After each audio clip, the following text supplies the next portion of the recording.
Hello. So we're back again on the painting. Hi everyone.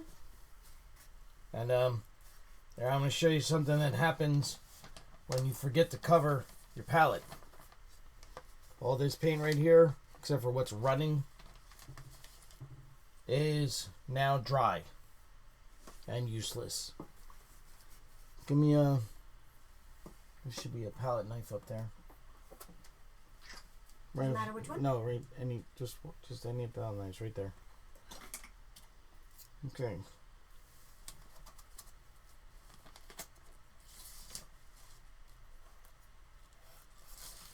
Save some of the paint. So the palette full of paint dried and is now useless. And I'm just scraping up and switching over whatever is still usable. Some of the colors take a lot longer to dry than others, so they'll last. Hi Jesse. Jesse says, yo everyone. And this goes in the garbage.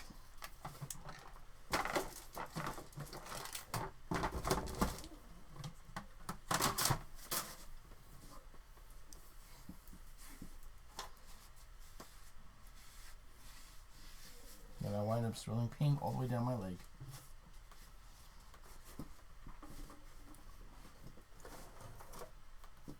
Now I'm painting with Holbein paints,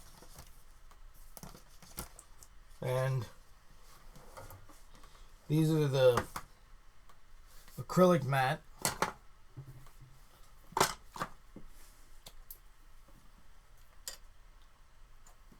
I'll drop paint on my palette here,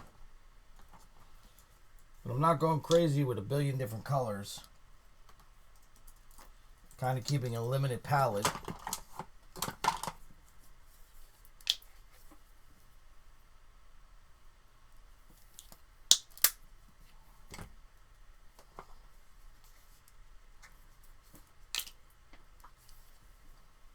I get asked a lot how to set up the palette, and I pretty much, I'm a firm believer that you just keep light colors next to one another. Here, I'll angle this down so you guys can see him setting up his palette.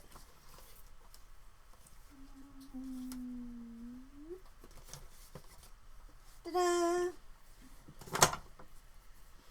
You see I did orange and yellows there. There's a green over here.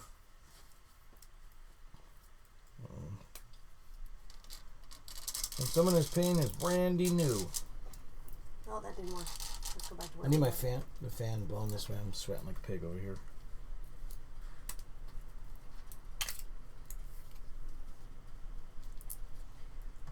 So blues and greens, I have a tendency to put next to each other.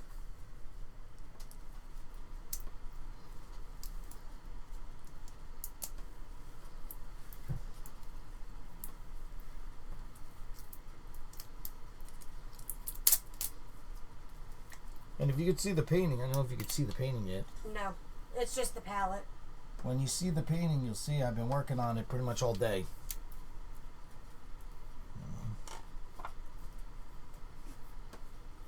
People like to see how you set up your palette, so I thought I'd show them. Mm-hmm.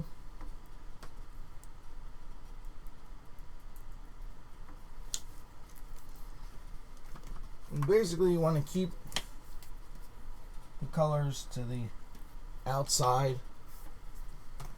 Because you'll be doing any kind of mixing or blending Good day, Oliver. in the center. I'm going to get you more water, honey.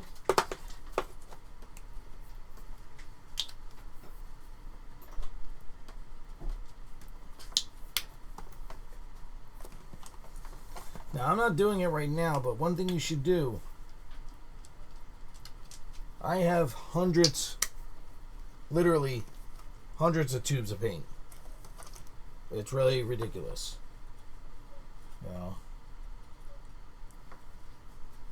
But I have tons of paint, so normally what you should do is when, like, I just put out Payne's Gray. Jesse says, now I know I start with too much paint. Why? Because he's watching you put the palette down. Well, you don't have to go nuts and put down a ton of paint. You know, and if you have good paint, these little dime-sized drops will last me quite some time. Is the air okay? Mm-hmm.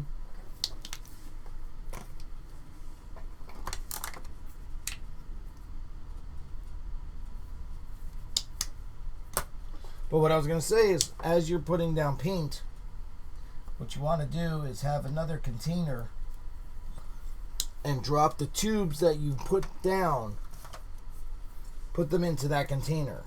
And the reason for that is, when you go to grab more paint, when you run out of what you put out, you might forget exactly what green. And I know tons of artists like to, you know, sound fancy because they know the name of a color. But, you know, I can see right here, 1, 2, 3, you know, at least a dozen yellows. You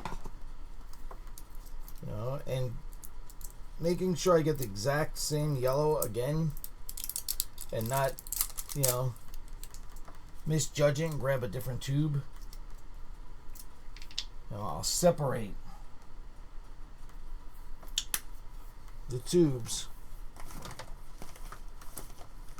That way I get the right one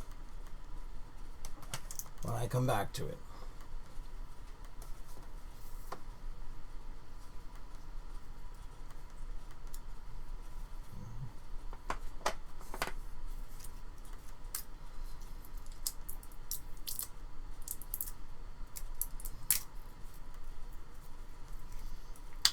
And as I'm working,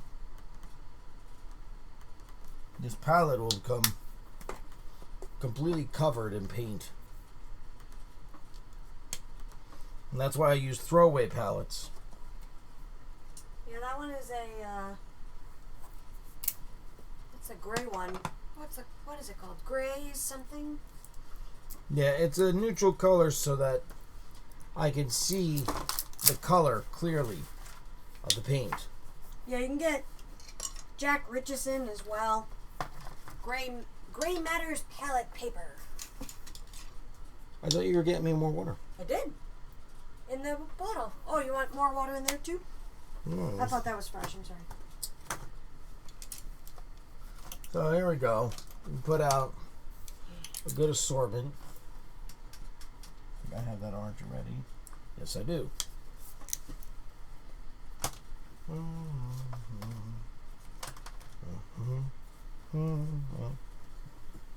Put that one out.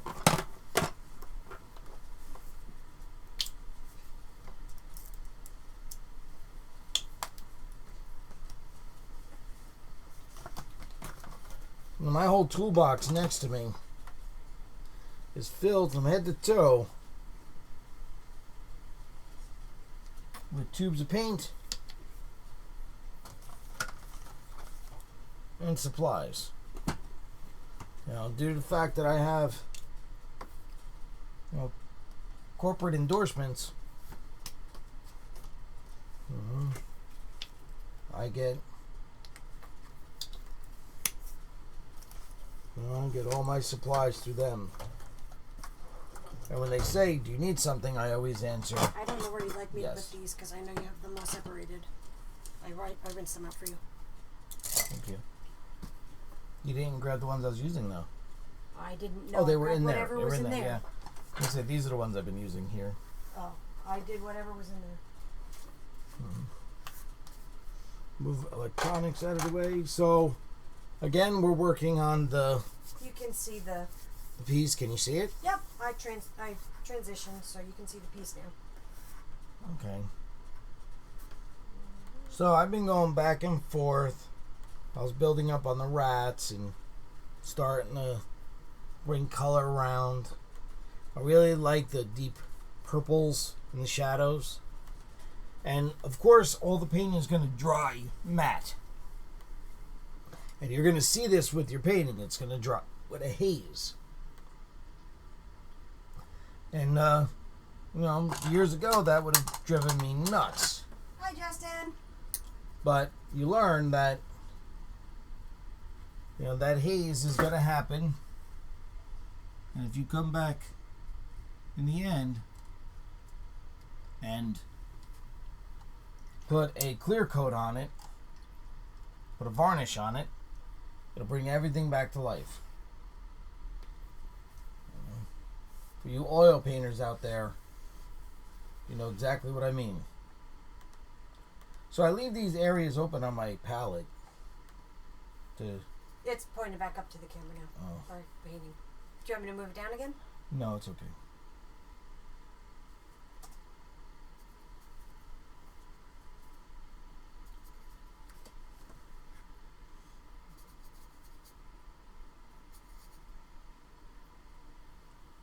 And we're going to start on our black cat right here. This is a liner brush.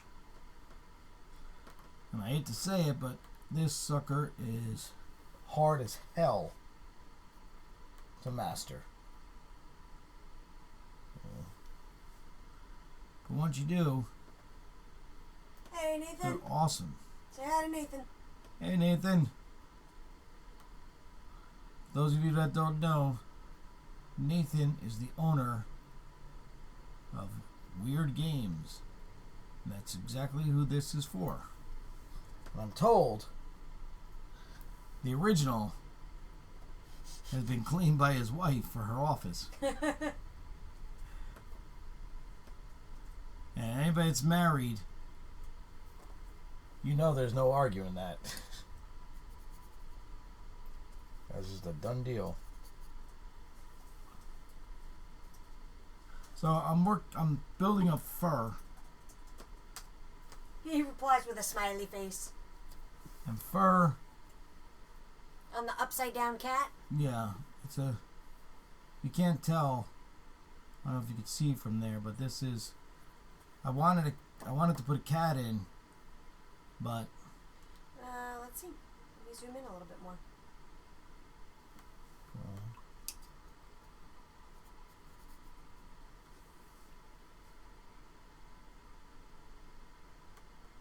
Oh, wrong way. There you go. So- See better? kitty cat here.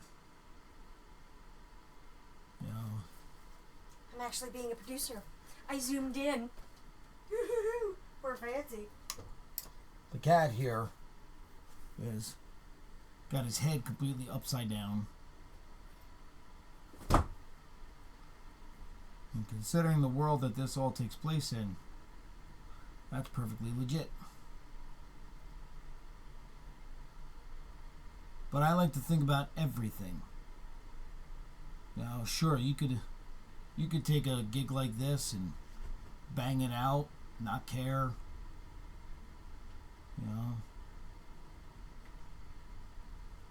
I've been told that I obsess over that stuff, but I like to know everything. I want my whole world that I'm creating here to really make sense and exist.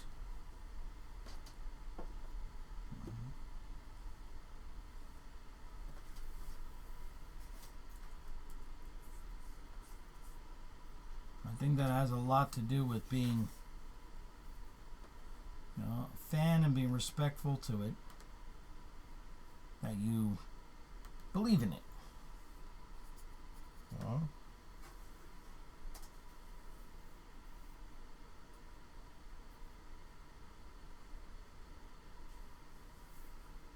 And painting stuff upside down sucks. I personally like the blue tape on your glasses. Well, the string falls off constantly. Oh, yeah? Yeah.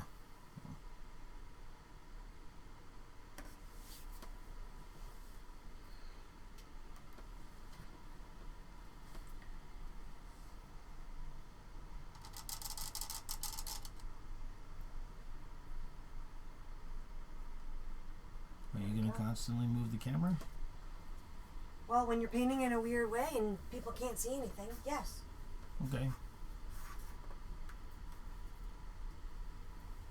I just moved it up so they could have a better angle at seeing what you're painting.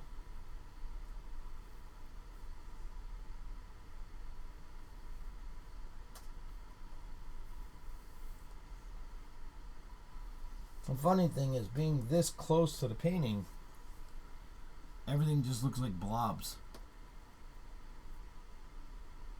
Well, because you're looking at individual brushstrokes, right? Yeah.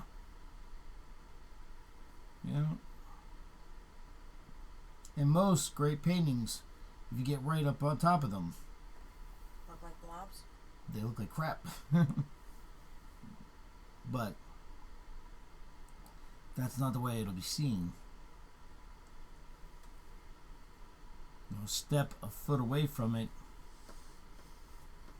and it comes to life.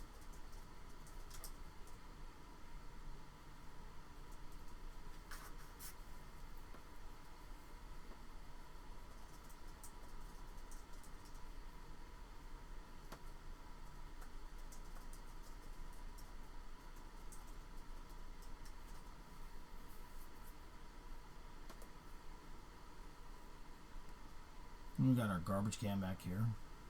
It's a pretty garbage can. I actually really like the way the garbage can came out.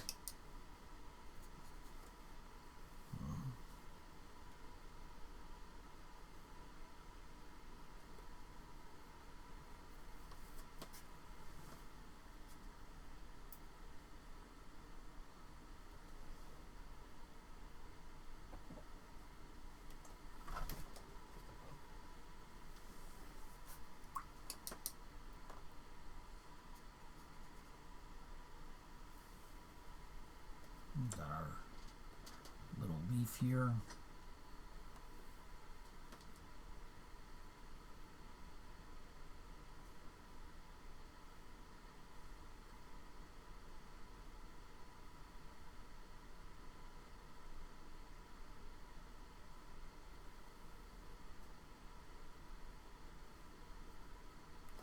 And painting all of this, all of you out there that, you know, want to paint and are watching to learn things, I'll tell you the secret. It's about courage. Having the courage to get it wrong. To try. I know so many cowards that it's really sickening.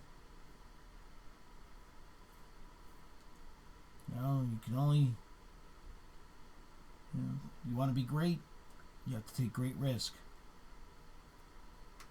And are you going to get it wrong? Yes. Yes, you are. But after a while, you'll get it right.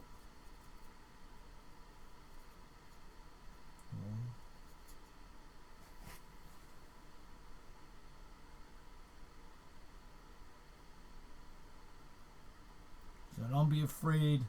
It's just paint. You know, it's just mud on pulpy paper. And the beauty of it, if it sucks, if it comes out horrible, toss it to the side and do another one. Anybody saying anything?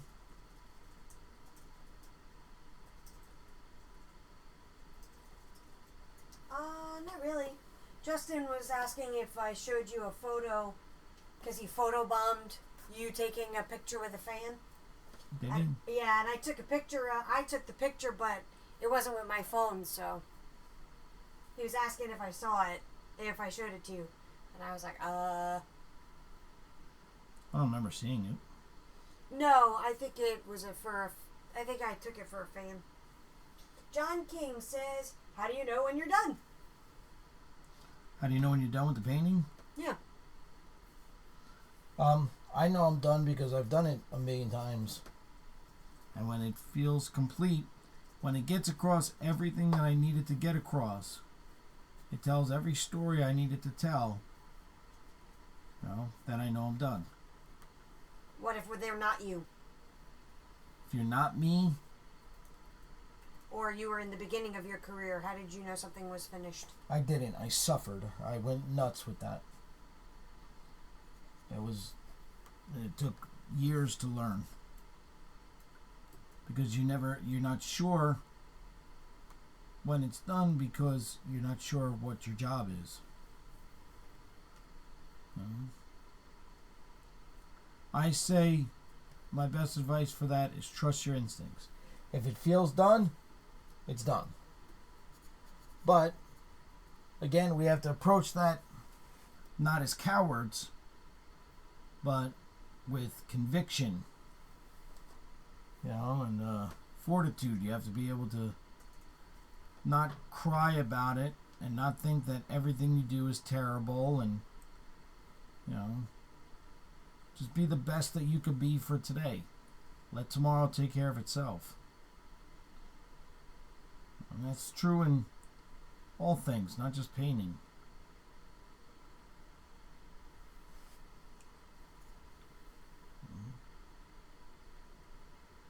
Have faith, have courage. Courage and conviction? Yeah.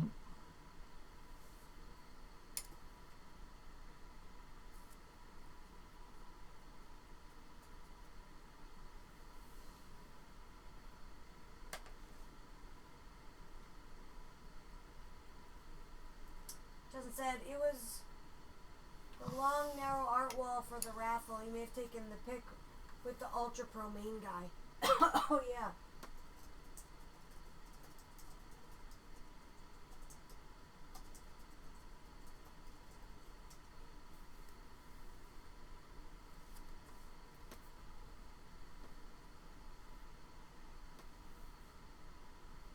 What's the kitty cat's name?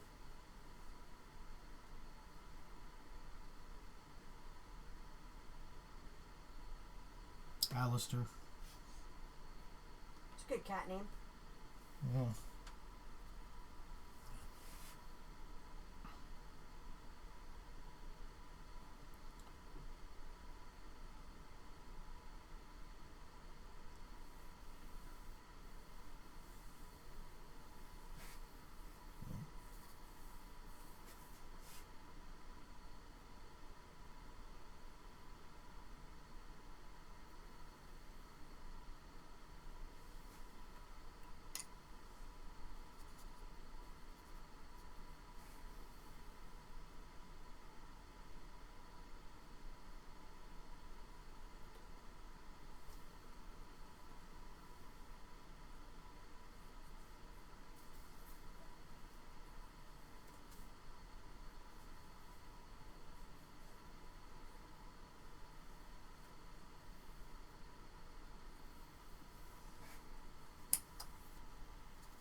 Now remember, when you're doing stuff like this, nothing is perfect.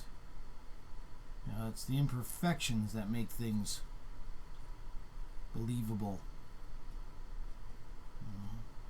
So I got my bowl here, and I'm gonna crack it.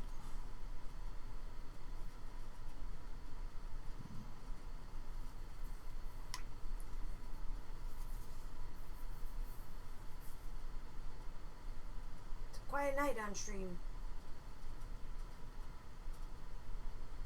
I notice with this stuff, people have a tendency just to watch and listen.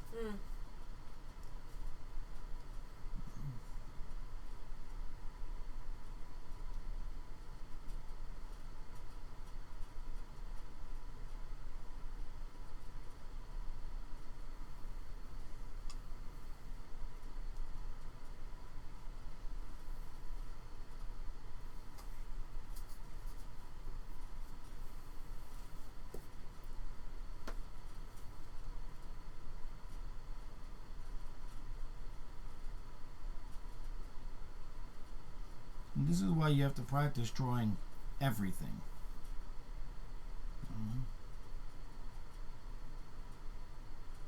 Because when you do start working, when the job does come, They're not going to ask you to draw that one thing that you love to draw. You're going to wind up painting a dog bowl when you're painting.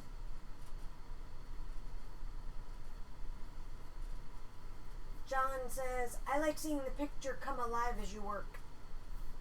Thanks. Me too.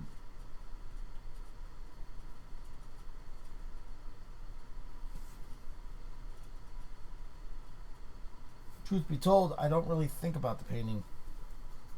So much of this is just pure instinct that I kind of become a spectator as well. I'm going to see how it unfolds. X3 says, you zone out watching this. It's like you go into trance. That's why some people may be quiet.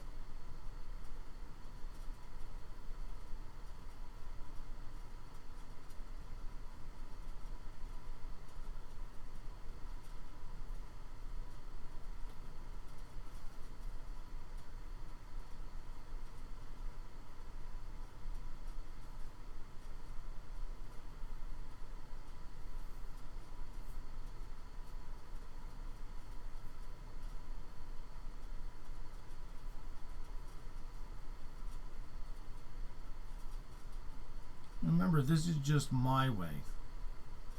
No, I really have no formal training.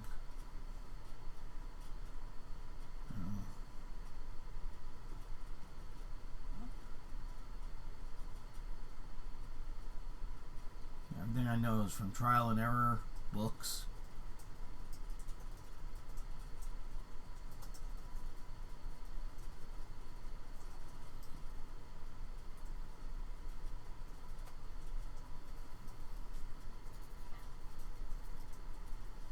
I like the cheese grater.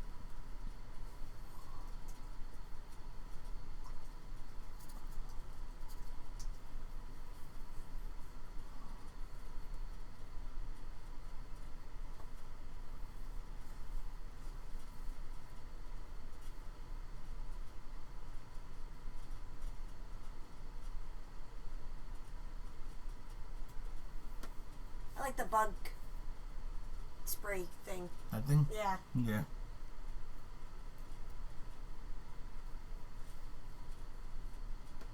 I always have random things that may or may not make sense in the scene.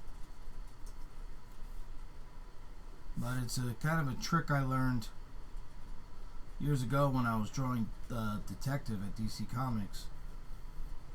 I would often have to draw alleyways and garbage piles around Batman. So I picked up this book called Scan This Book. It's a resource book for, artists. And it just has black and white drawings of every and anything you can imagine.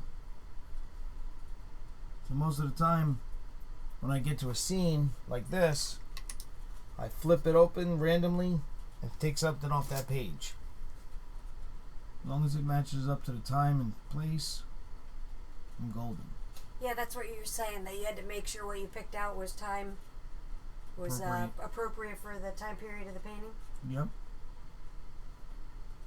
Well, I noticed that when I was starting to do this, I had a computer in the garbage.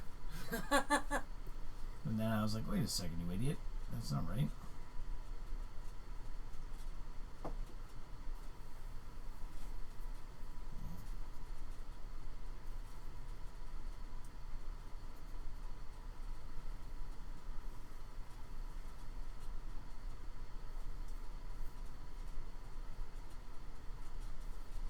Now here's a note that most people don't know.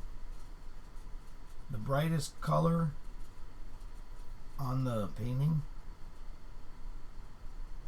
What do you think your brightest color is on painting? What stands out the most?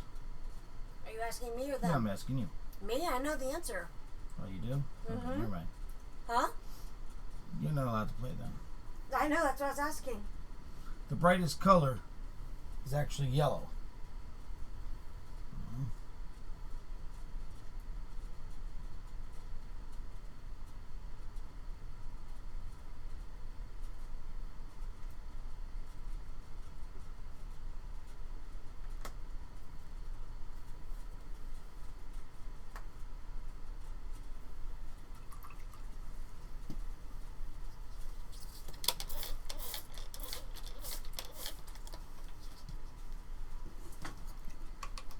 what I just did there is spray my palette. I misted the palette with water so that the paint stays wet. If not, I have a fan blowing on me right now. It's a little warm in my studio. And this paint will dry super fast. In my head, when you said I have a fan blowing on me, I had this image of a big fat comic book nerd just on you, because it made me laugh. I like how you entertain yourself. I know. Nobody else is going to do it.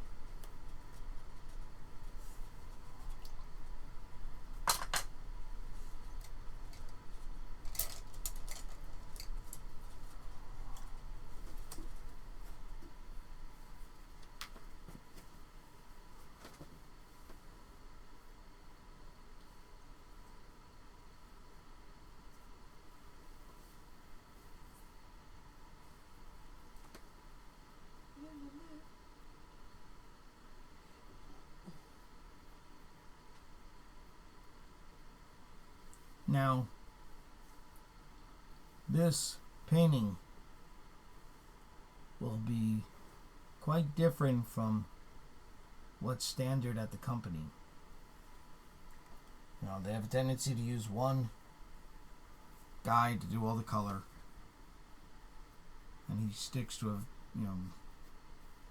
the same palette. Unfortunately, all the characters are the same color. So when you put them together like this, that's pretty much a no-go. Won't work. So I'm in the act of rebranding the company. With different characters. I also give it a little bit of a different look. More sophisticated look.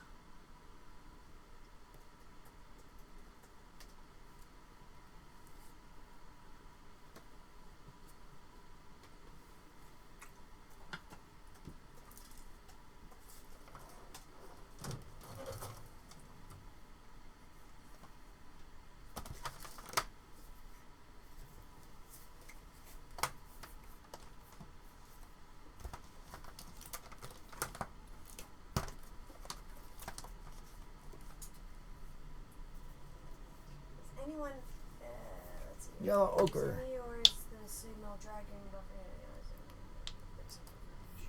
What?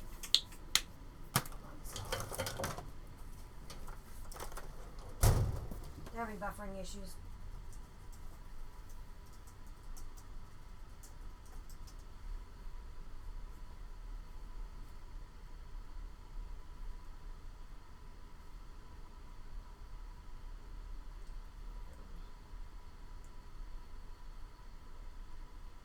So here you can see I'm really trying to play with shadows, because the shadows create shape.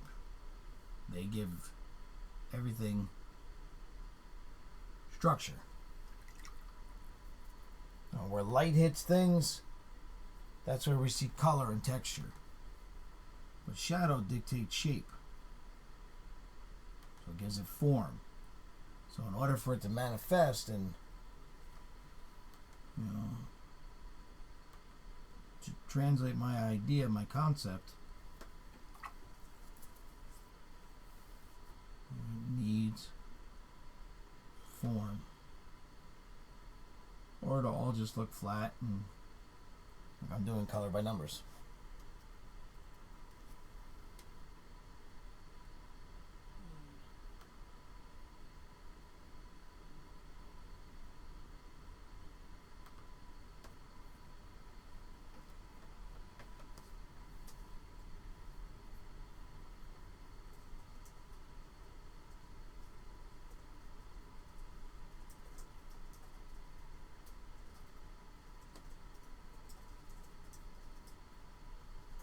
We're also creating closure by pushing things into the dark. So you can see this arm, and it looks like it's coming from this guy.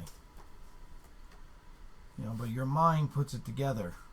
We don't need to see every detail to figure out what's there. That's called closure. And psychology is our friend. We want to utilize, what the mind does on its own as much as possible. See, Poodle Mama asked Nathan, how will you use the reimagined characters aside from redecorating your wife's office? And Nathan replied, no clue to be honest. Mostly doing these with Tommy for the quote-unquote just because factor. Always fun to see another's take on something, and Tommy has a nice dark style that stirs things.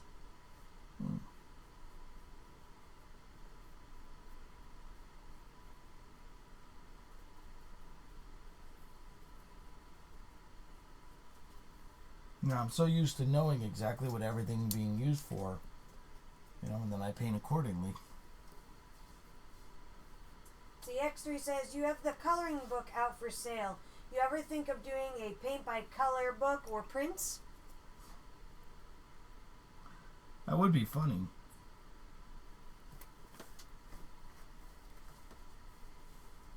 I don't know, I may work that into my next book. Back tattoo. What? Nathan says a back tattoo.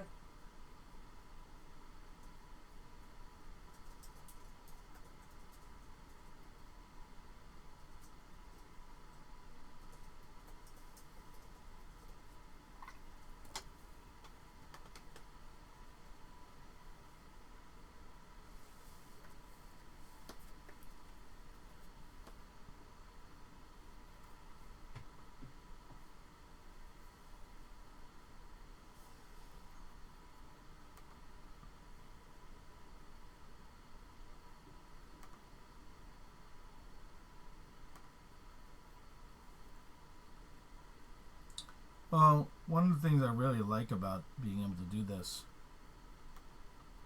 is just showing people exactly what it takes. And how long it takes.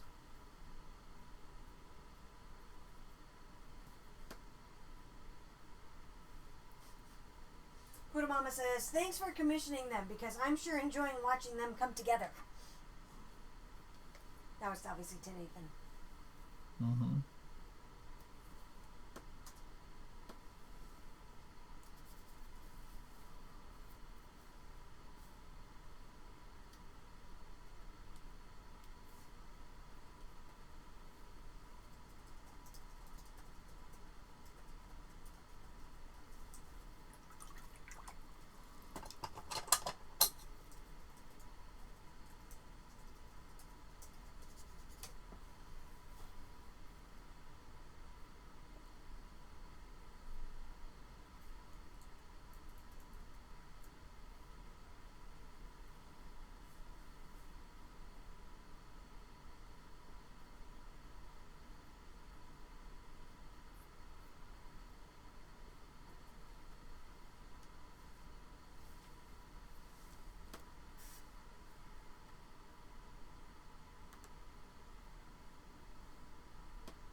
Aw, man. What?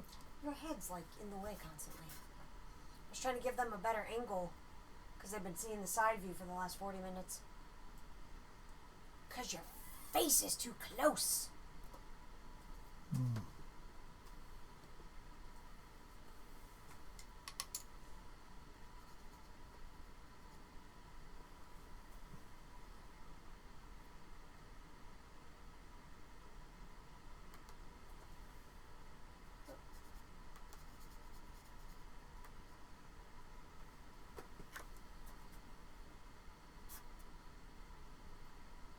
Let's see. Jesse says, I know Tommy doesn't use straight black to paint, but how about mixing it to tone a color? Yeah, that's fine. But why use black? You can come in and alter the color and get a richer tone by using you know, using purples and blues, you know, use the complementary color. Yeah, use the complementary color to alter the color.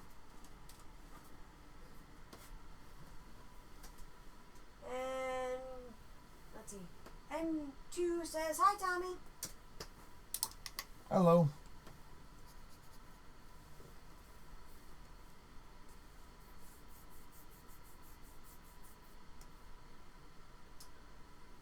What size is that illustration? It's Howard. 24 by 30.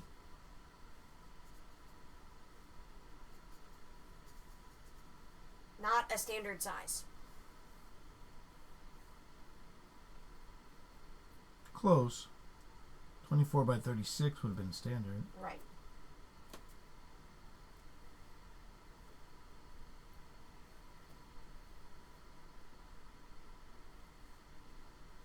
It's big. Yeah. Well,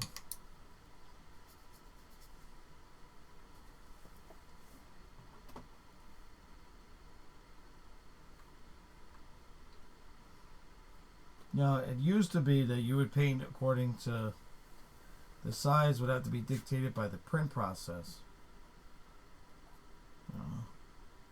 So you'd have to paint at a certain size to get any real detail to show up. That's not really the case anymore. But I like this size. I think it comes across really well, and since, you know, people collect all my originals, this is something to actually behold.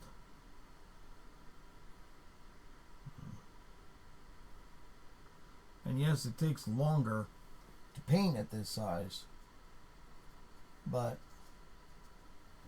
you get to, you know, really get in there.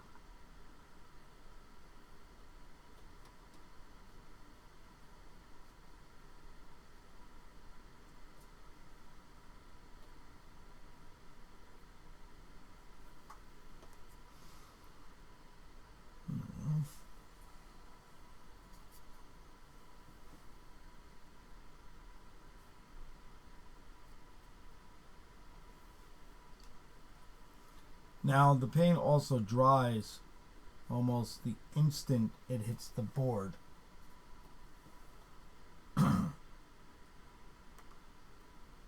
So there's no time to work it, as they say. So you got to get it right the first time, or you are screwed. Personally, I love that.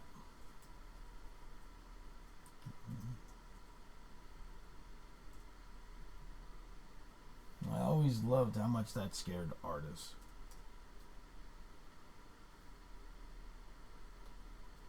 And by no means have I gotten it right every single time.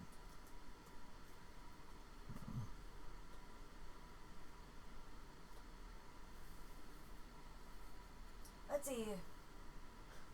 The Ooker says, "Holy shit, that's looking great, Tommy." Toxica says, "Hi, Tommy." Why?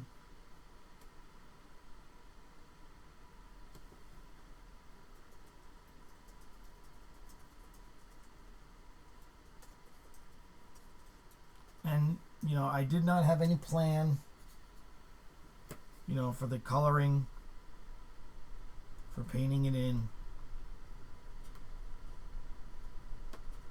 All I knew is that, you know, I want them to really, each one of these creatures, what have you, you know, to have a life of its own. You know, not just a generic monster. It has to feel like it had a past, it has a present, and a future.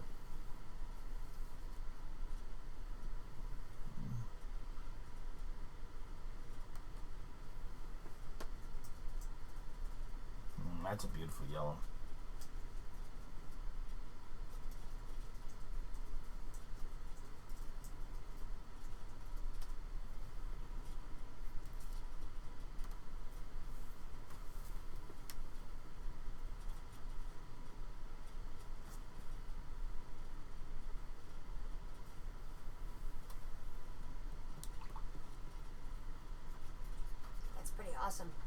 makes it glow so much.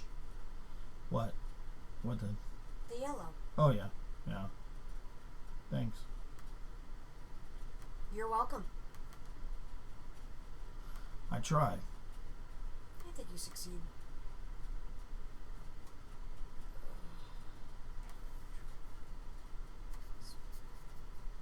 Ah, yay, we have mid-tones again. Huzzah.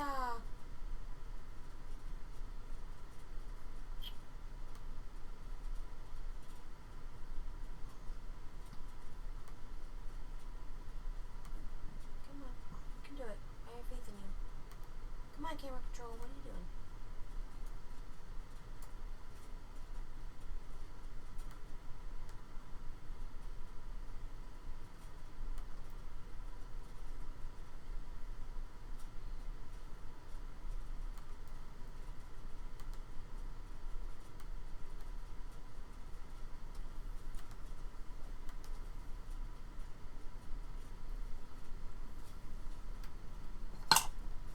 Let's see, what are you working it with there? A pencil to sharpen edges? A pencil? Oh, no, that's a paintbrush. These are all paintbrushes.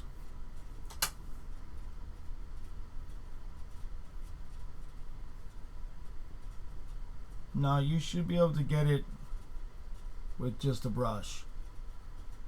Yeah, that's a liner brush, right? Yep.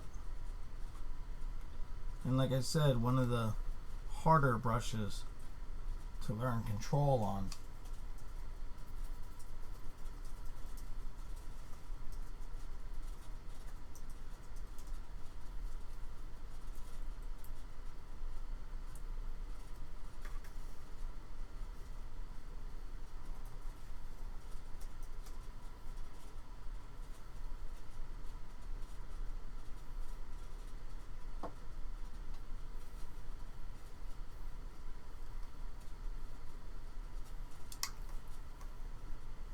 Let's see, Howard says, I have heard of some artists mixing their paints with, of all things, KY jelly to extend the dry time. Have you ever heard of that? And is it a good or bad technique? I've heard of it. I've never done it. KY smells. Yeah, it is a pretty nasty smell.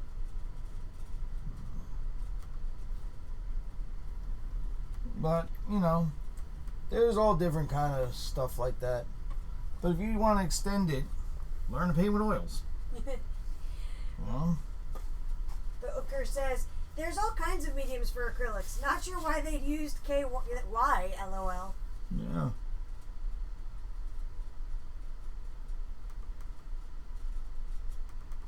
But I never use it. Let's see. What up says, yo, mad respect for that painting, man. It's insane. Oh, thank you. Well, the interesting part about stuff like this is this is the level of painting that I used to dream about getting to. Well, being able to do this was an absolute life goal. And now it's what flows out of me.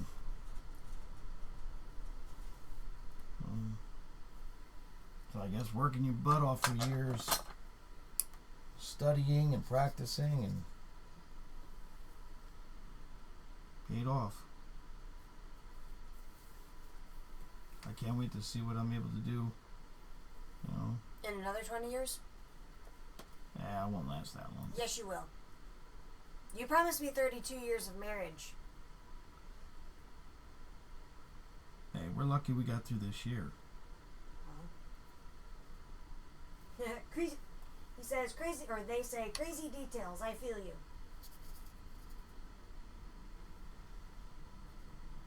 Well,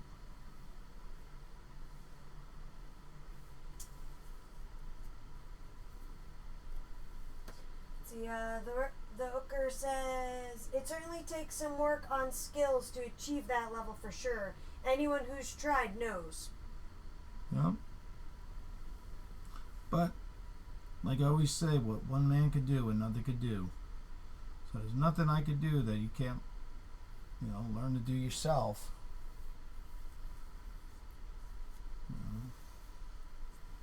Biggest difference is the imagination. I know people. I got a friend, Mark, that I meant to call today, actually. Who? Mark. Tex? No, painter. Mark, we did the Flash together. What the hell is it? I can't think of his last name. Starts with an R? Romanowski? Yeah. Romanowski. Yeah, what a wonderful painter. That man can paint his butt off. But, very limited imagination. Which is sad. Because with his painting skills, if his imagination was as developed as his painting, he'd be unstoppable.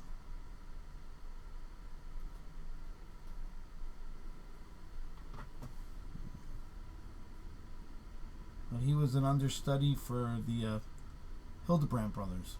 Greg and Tim trained him.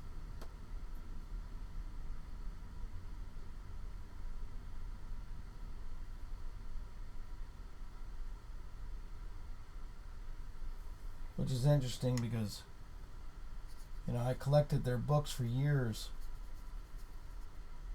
I was a big fan. And then you find yourself sitting in Greg's living room with his lovely wife, having dinner. I remember thinking, how the hell did I get here?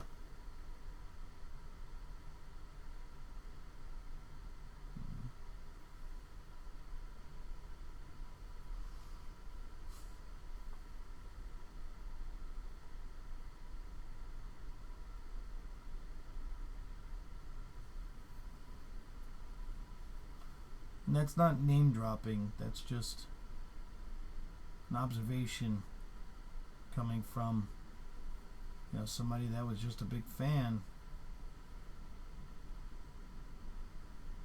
and wanted to play with the big boys. Well, it says, how old are you, good man, and when did you start painting? I am 45 years old, and I never drew anything before I was 16 years old. I was hurt. I used to be a professional cyclist, and I got hurt and stuck in a wheelchair, and my high school had nowhere to put me that my antique giant ass wheelchair would fit. And the art teacher, Dan Iorio, got it so that I would go to the art room. I had no idea what the hell I was going to do there. But he would torment me, call me a coward, and say all I cared about was the money. Because I made good money as a cyclist. You had endorsements. I had endorsements. I had, I was doing really well. And then I had nothing. And Dan, would tell me that's all I cared about. I was a coward. And he bet me $50 I could not draw this picture of a girl with sunglasses and the London Bridge reflected in the sunglasses. And being a cocky bastard and never backing down from a challenge, I drew it. I went into the room October 14th. I know it because it's my father's birthday. And I went into that art room October 14th, 1988. I was 5. By March of 1989, so 6 months later, I got my first paying job. And I've been published ever since.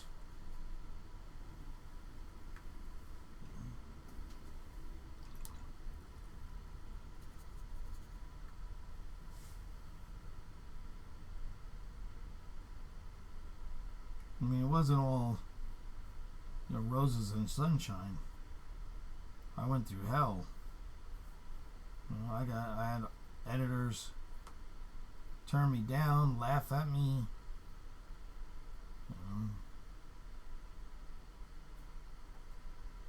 But nothing would persuade me. When your conviction is absolute, it doesn't matter what they say. It doesn't matter how many times you get knocked down, because you just get back up again.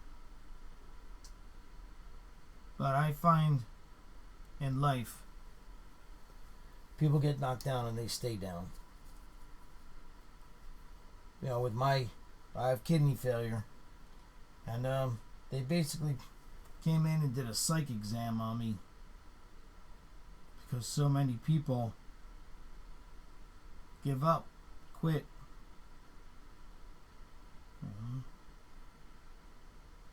So they don't want to waste a kidney on somebody that's not going to take care of it, not going to fight. Poodle Mama says, for me, watching you paint boggles my mind because I started watching you painting blind. I'm filled with wonder. Jesse says, have you ever met someone that just totally blew you away? A childhood idol, perhaps? Yes. But, I've met the people that have blown me away. I've met and hung out with Frank Frazetta. And he helped me. Mike Kaluta, blows me away. Bernie Wrightson.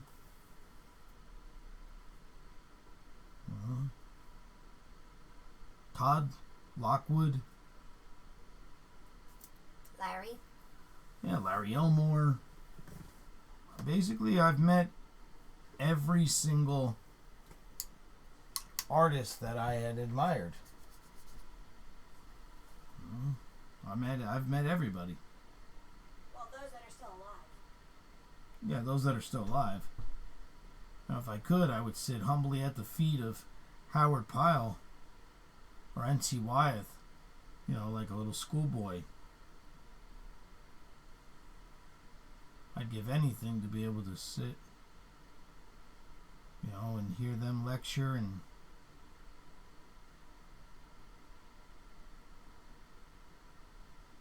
that'd be amazing. I think the one that affected me the most isn't an artist. That's George Romero. Growing up as my father was a huge horror fan. So we didn't play baseball or football or any sports. We watched horror movies. And then I grew up and found myself working with, George Romero. What says, you have some deep inspiration in you, man. Keep up the great work. Thank you.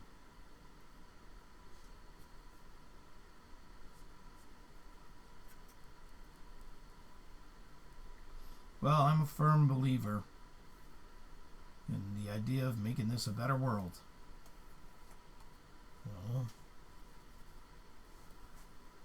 And this is really super hard. I was lucky. I was born with a little bit more than most. Not a lot, just a little bit more. I had a little bit more spark in me. Some people take a long time to find their spark. So I'm here with the idea of helping. Justin asks, where would you put Bob Ross at as an artist? Bob Ross is fantastic. Actually, the funny part about Bob Ross is that I advised some of my friends that are, relatively new, like Dirk Strangely, to follow and watch Bob Ross. And he has been, and I just saw his painting, I believe it was last night, of what he considers his Bob Ross style, and it looked fantastic. He asked me to critique it, and I had nothing to say other than it looked awesome. And for me, just to say it looks awesome, it has to be pretty damn awesome.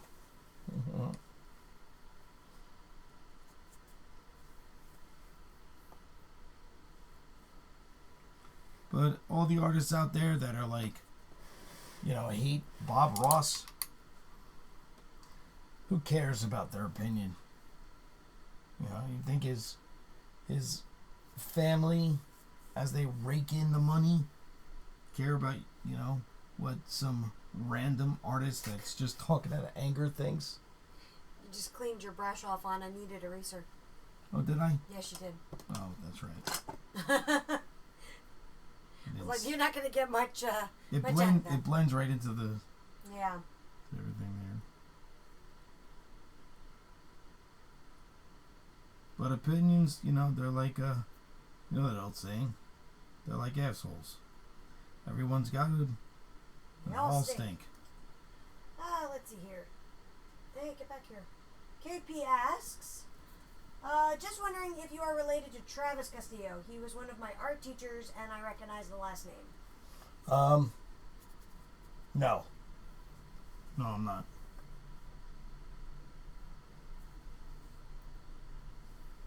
Castillo is a royal name. It derives from Spanish royalty. So quite a few people have it. If you watch Zorro, you'll see that when he tries to get into a place, when he's going to try and talk to the Dons, sneak in, his code name will always be Don Castillo. And they immediately open the doors.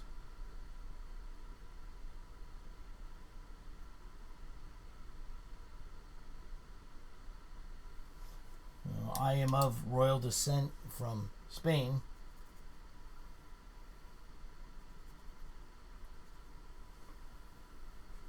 And that means exactly nothing. Although it gives you a, cool story. Yeah, it's a cool story. I didn't learn any of that. I had no idea any of that until I was brought over to Spain by the government. And went on a tour all across Spain.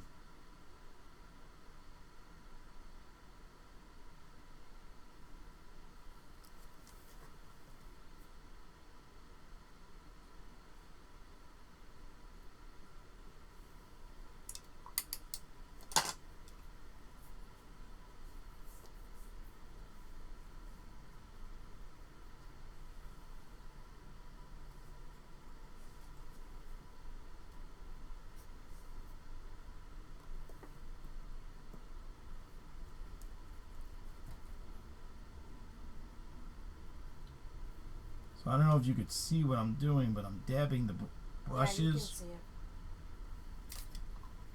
it. There's just a piece of paper towel there. It's filthy. But I constantly put paint on the brush and then take it off. And then I'll come back with just water.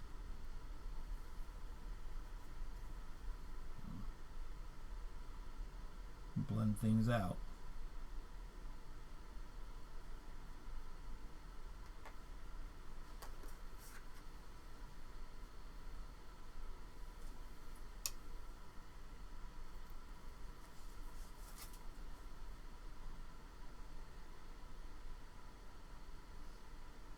Then I have to look up what color Lord Chompy Bits is. I forget. I think he's that blue-gray. Purpley, bluey gray. He's like that blue-gray with the purple undertones. So he's the same color as everybody else. Yes. That answers my question. But I think all the slime on here is going to be a nice, like, mint green to turquoise. So it's more like an ectoplasm? Yeah, like ectoplasm. I figured they just came through the portal, and the portal is like being born into this world. So why not have residue from the travel?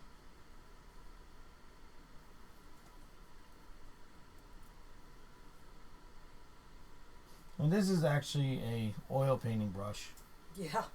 One of the cheap ones, too, from Michael's. Yep, it is actually one of the cheap ones. I know it is, because I gave them to you. Yeah. Most of the brushes that I use are my cheap. I mean, I've got brushes over there that are, $300 a brush. And I probably have never picked them up in my life. No, I didn't spend $300 on them. No, they're always given to me. I get a lot of, I'll go to an art supply store or to an art venue because I'll be signing my sketchbooks for Strathmore. And the companies meet me, and they get all excited. They get all excited, and then they're like, hey, try this. Here, have a sample. The only brushes that you went out and bought after you were giving them was the Catalyst poly tip brushes. The bristle brushes. Black bristle brushes. Black bristle brushes. Yeah, that's because I was impatient. Yeah, you didn't want to wait for them.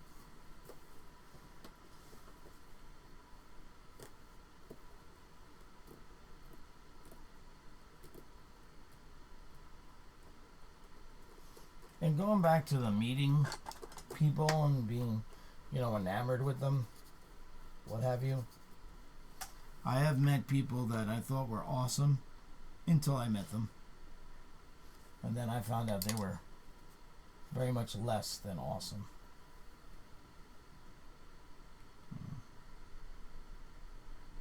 I try to be as approachable, and remember where I came from.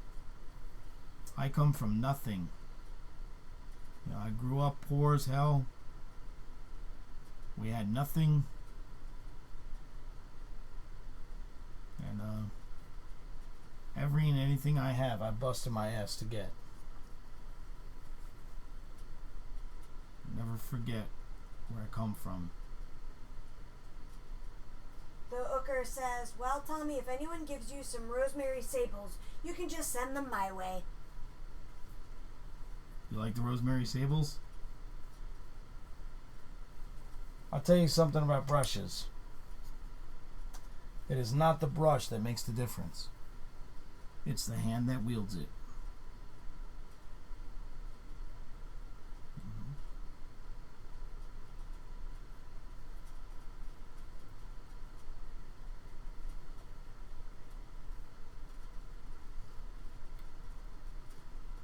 If you were to see what brushes look like, during the Renaissance, when those great masters created works beyond belief, they weren't polished, perfection brushes like we have today. And they did wonders. Toxica says, you are totally right, Tommy. Thumbs up. So this cat right here, tell you a little bit about the cat. Cat's name is Spook. My friends, we went to go visit them. Where is it? New Hampshire. New Hampshire. And they warned us about their cat. Big Maine Coon. Saying that the cat doesn't like people, will bite you. Don't even look at it. And they're explaining everything. And I said, no, the cat's going to love me. All animals love me. And this is true. All animals love me. And the cat became, my familiar. Just followed me around the house. Laid behind my head all day. Took a shower with you? Yeah, I went to take a shower and followed me into the shower. And apparently when we left, sat at the window. Crying. Yep, crying. The hooker says, to a certain extent, I've bought cheap brushes, and when you take the glue off them, they just fray all over. When it's supposed to be a round, LOL. It's like painting with an old corn broom. When they fray like that, get cleaner. Get actual cleaner. It's on the side camera. Yeah. Side camera. There you go. So get actual cleaner and clean the brush and then shape the brush like so. Rinse it. And don't rinse it out. Let it harden. Shape like this. And if it doesn't want to stay shaped like, they start to fray apart, wrap it in paper towel and put tape over it. Let it dry like that. There's also, you could put it in Murphy's oil. Let it sit overnight in Murphy's oil, soaking. And that'll bring your brush back to pretty much brand new.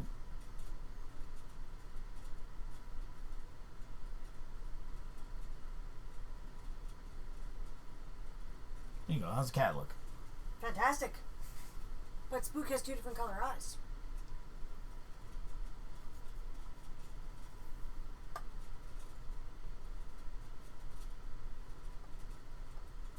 That's better.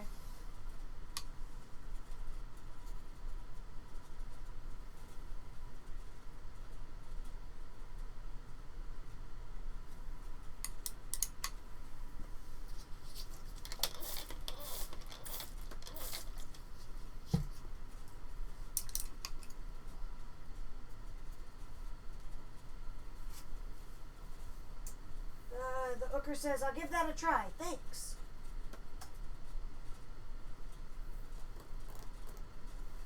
Yeah, I was just talking to my friend about that today. He was telling me about the Murphy's oil. Who? Dirk. Oh, yeah? Yeah, he was asking about it. What's Murphy's oil? I've never heard of that. It's a furniture. It's like a furniture polish. Oh. But it's it used to be used for a lot of things. So it's like just like a all-purpose oil? Pretty much. And the theory is that it, the claim is that it really will bring your brushes completely, back to what they were when they were new.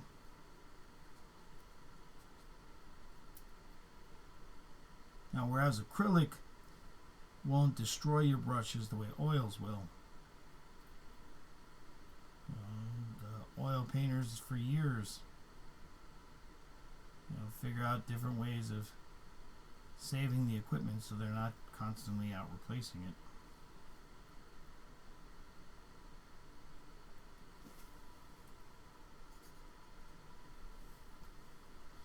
But it's also one of those hard things to find. I wouldn't even know where to get Murphy's oil now. There's no more small mom and pop shops. Yeah. Home Depot made for sure of that.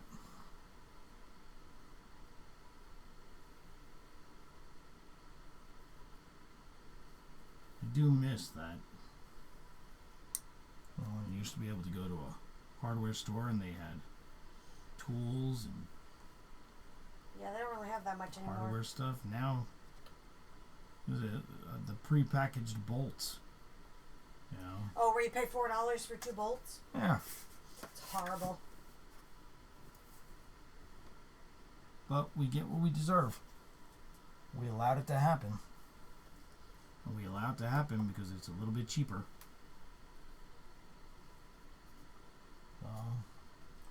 We kill the heart of what made us. And in the end, they'll all wonder what happened. Nobody will take the blame for it.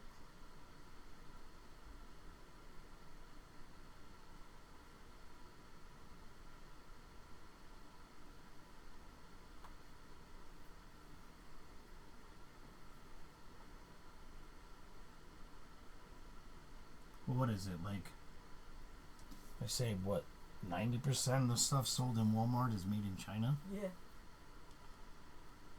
John says it's still sold in the cleaning aisles at Publix or Walgreens. Good. I'm going to pick some up tomorrow.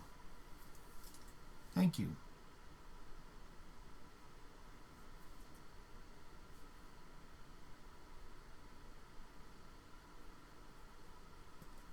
I want to test it for myself.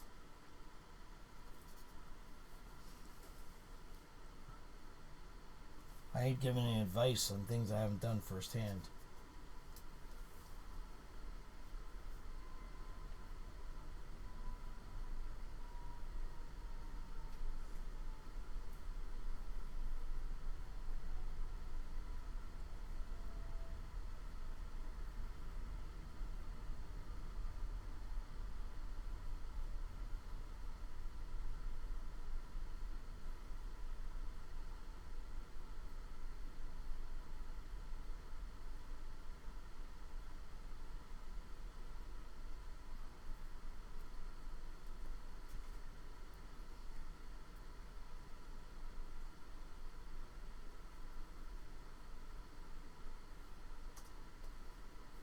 Really like this bowl.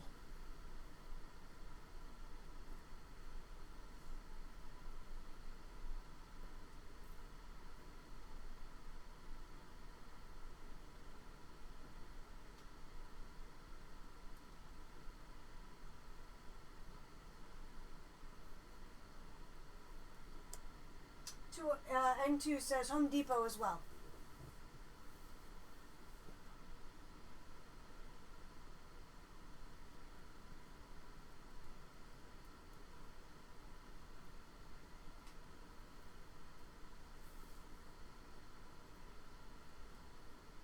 Well, I have more than enough brushes that can use recovery.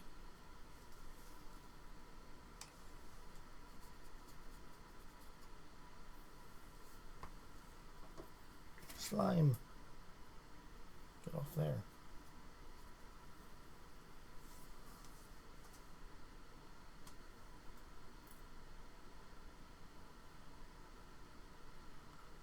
So is anybody out there tonight that actually makes their living as an artist?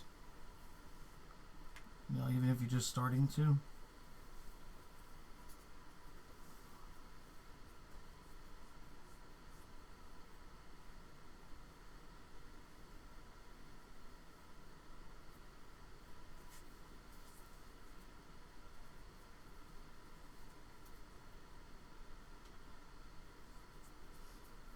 There's a delay, so I have to wait to see if anybody responds.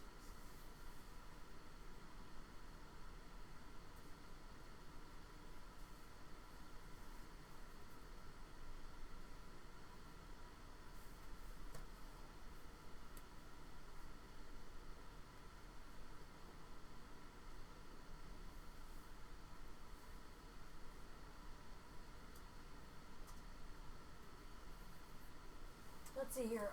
The hooker says, I'm on that path now, yes. Jesse says, not yet. N2 says,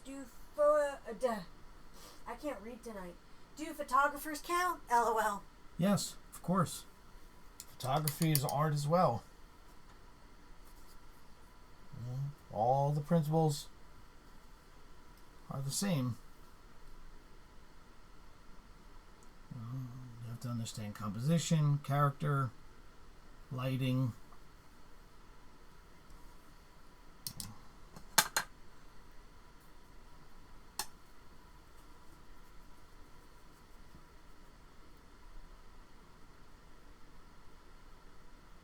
So what have you found to be the hardest thing so far in the pursuit of making it a full-time career?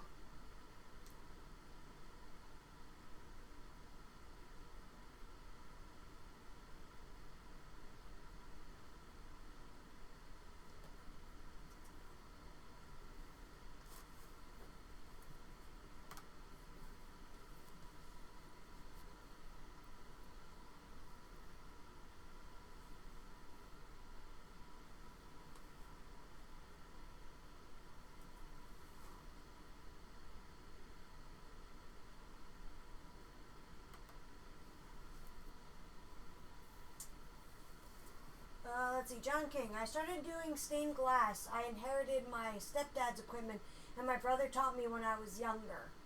The Ooker says, learning to draw well, bar none. Learning to draw well. Okay.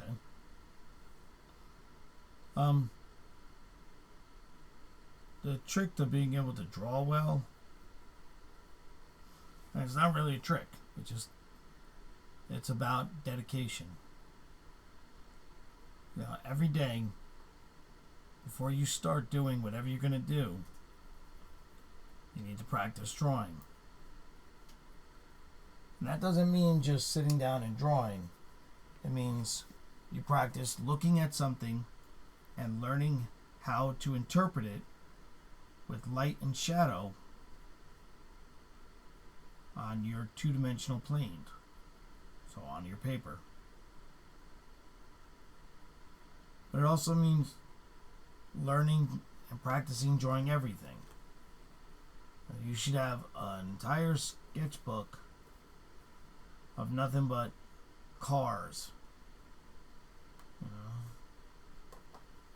You should separate and draw everything you can. Every person that'll sit for you, draw them. For those guys out there that are single and they're looking to be artists, you have a gold mine.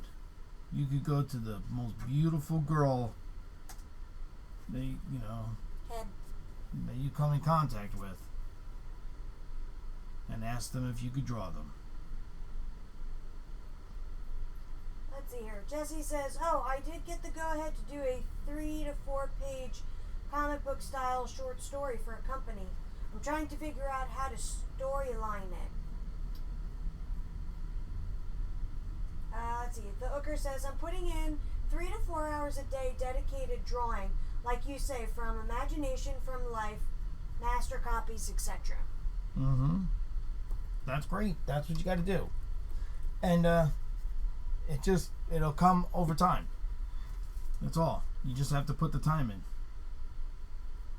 But for example, all of my students, first thing they have to do, one of the first things, is they get a skull. There's a skull. And I actually made a deal with this company so that if you guys want to order these, you get a discount. But, the first assignment is they have to get a skull. A perfect, realistic one like this. And their first assignment is to draw 1,000 skulls that have to be as big as your fists together.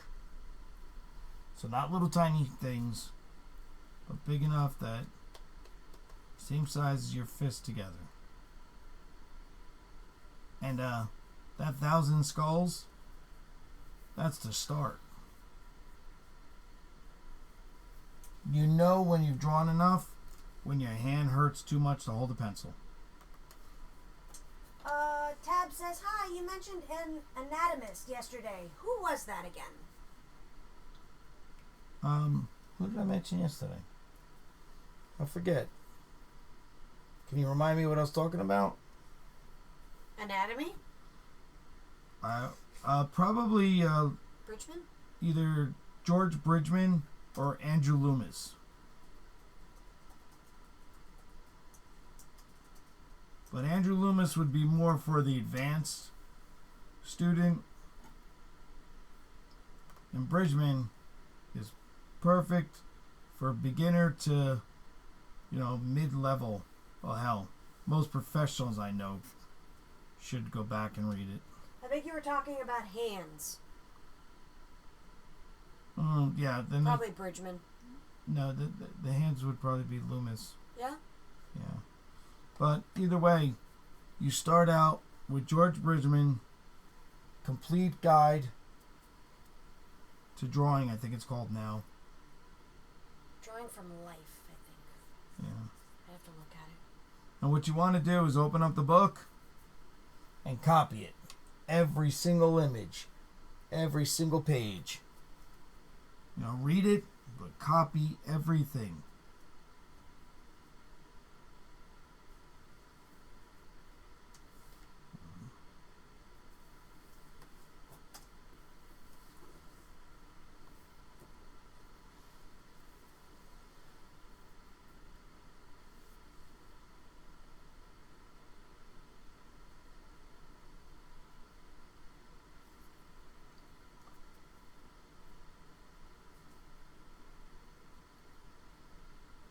And he'll go through how pretty much every object that you see in the world is basic geometric shapes.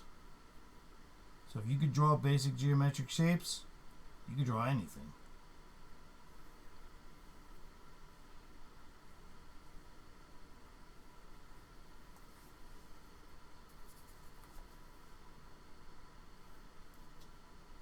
Just be careful where you try and study. Don't take advice from people that don't do it. You wouldn't take advice from a mechanic that's never actually lifted the hood of a car. So don't take advice from artists that are theorists. All the colleges that I know of, and most of them are filled with professors teaching art that never actually worked in the field. Never actually did the job. I know plenty of people with master's degrees. And they have no idea what the real world is like, what it means, what you really have to know.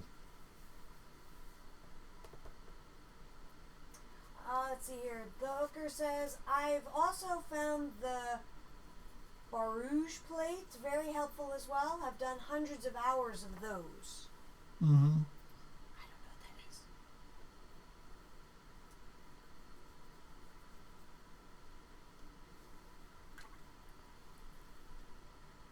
But do you understand them? It's one thing just to copy something. But if you don't understand how it works on the most basic primal level, then it's really not going to do much. You're not going to take away what, all that you could take away.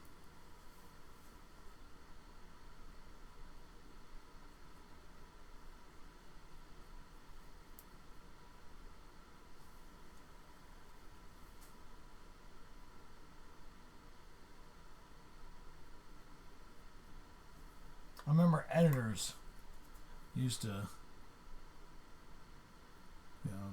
call me up at night to see if I was working.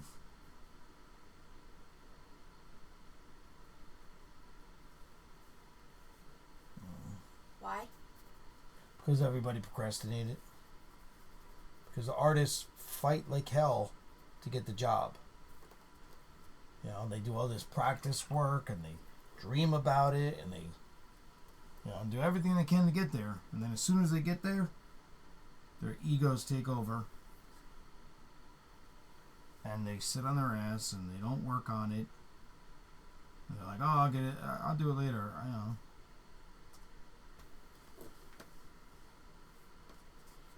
Let's see here. The hooker says, yes, it helped me understand form and light and sharpened my eyes so that I don't really have to measure anything anymore. I just draw comparatively now. Oh, good. I have huge problems with perspective, Toxica says. Perspective.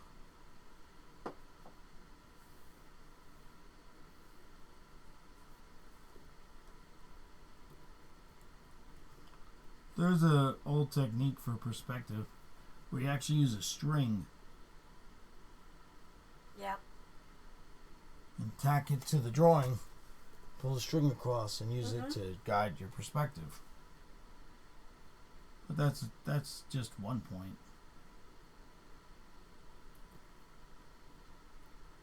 Perspective, you have to stop worrying about it. It's super easy as long as you realize that it's super easy. As soon as you get caught up in it and the worry and the fear sets it, it's all over at that point. Again, courage, conviction.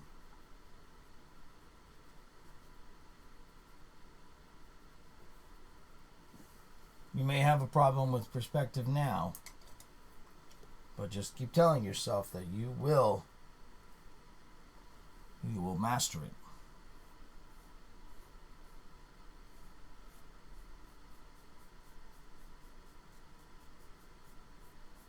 Like all things,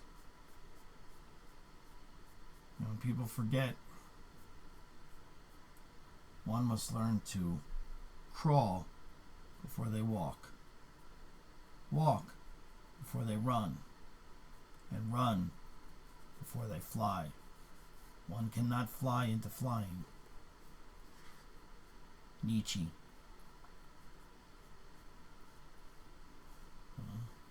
Take it one step at a time.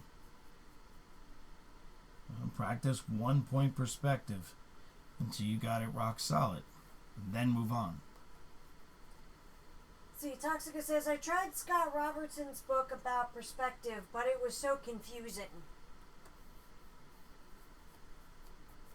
The problem is, just because you're an artist doesn't mean you could teach something. And a lot of artists feel that they put out books on teaching, but they've never been a teacher. It's just profitable. A lot of companies will come to you when you're at my level and they ask, oh, we want to do this how-to book. Really what they want is they want the quickie sale to the little kid that dreams about being an artist. And sees your name. Yeah. But there's very little consideration to the actual act of teaching. If you cannot converse your concept in a way that a layman would understand it, then you're not a good teacher.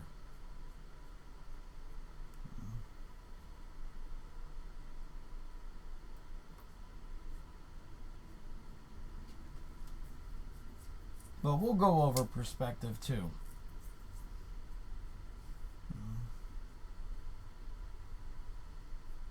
One of the nights that I'm not deeply involved in work like this,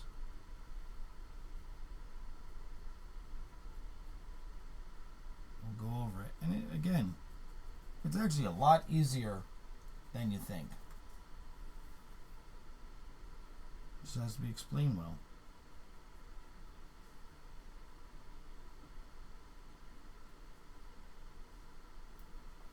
You have to also understand what it was for. Now, what is it for? What does it do? When one understands what the purpose of it is,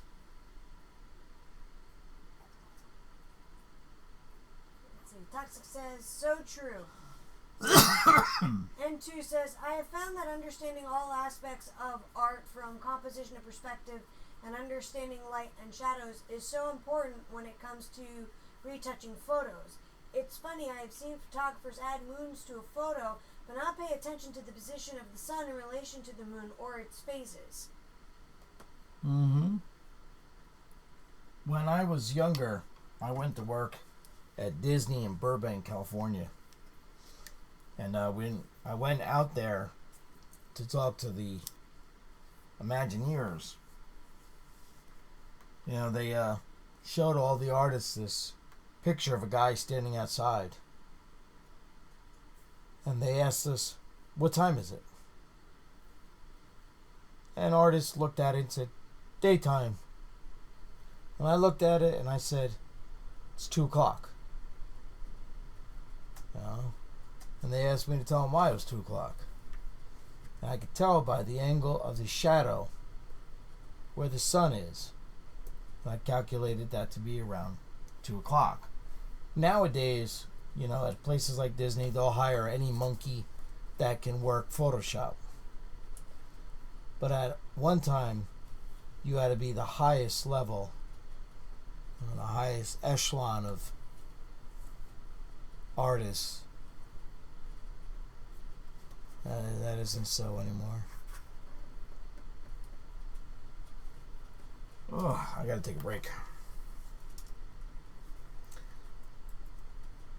It's funny that all that time I was just painting this little section. I haven't even gotten to any of the big stuff yet. But we're gonna have to flip the painting. You know, to do this area, I'll turn the painting on the side. And the same thing, I'll flip it that way for this area. Barry says, wow, I get back from shopping and you're at 635 followers. Good for you, Tommy and Sammy. Yeah, thank you.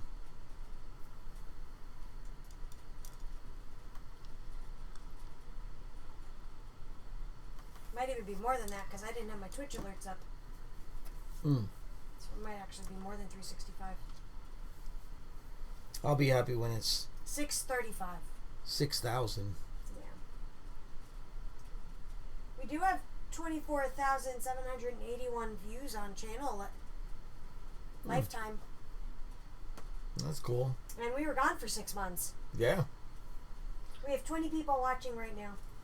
Oh, since he's taking a break, just to let you guys know, there is now a YouTube banner under the channel, or in the channel under the video, that you can jump on and see all the, well, not all of them, but a lot of the past streams. I upload every night after we stream, and then I also have some really older ones from when we first started as well. So they're going to be uploaded hopefully within the next week or so. So keep your eyes peeled. Let's see. Hey, Tommy, my mother, Shirley Lamhut, says hello. Shirley Lamhut, yes. Very lovely lady. That's Paul's mom. Howard, tell her I said hello.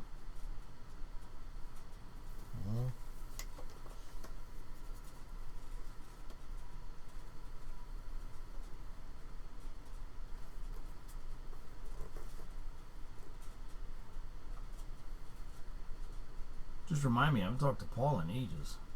Yeah, that's quite true. Which is strange considering, you know, we used to talk every single day.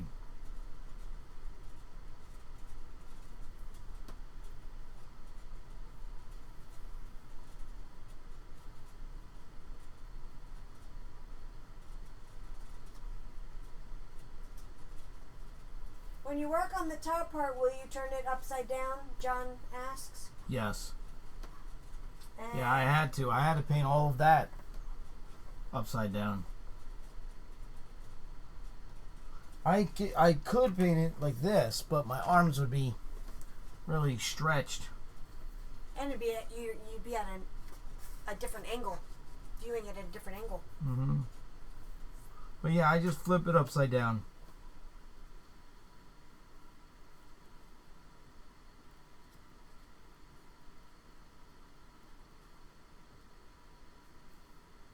How are you going to work upside down, or is that not an issue for you? Perry asks. How am I going to work upside down? Yeah. I don't know what he means. I just am. There's not a question of Like changing your thought process or anything. no. Like Well, that. it's not a change. It's not a question of how. You know, there's no choice. I could stand up and paint the rest, but my head, I'd have to paint around the camera. You know, it's what I have to do in order to that you achieve can it. actually stand for that long. Yeah, I couldn't stand for that long anyway. But what I'm saying is that, you know, it's not. There is no how. There's only do. Sound like Yoda. You are Yoda. Yeah. So I've been told 100 times over.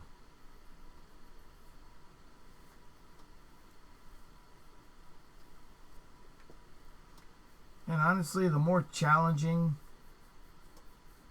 you know, the more I enjoy it. I enjoy the journey. It's the act of physically putting paint down and seeing it come to life that I enjoy.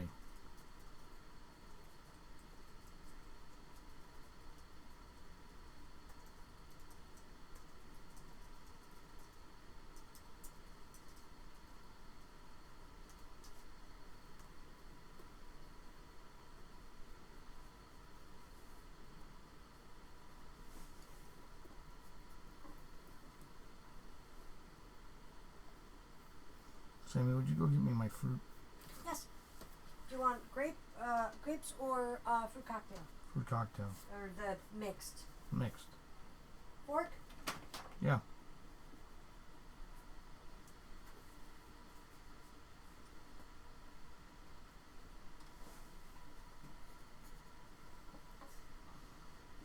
So the shirt has been, you know, coming to life as I do things around it. You know, I notice that it needs to be, you know, more vibrant. So I keep coming back into the shirt.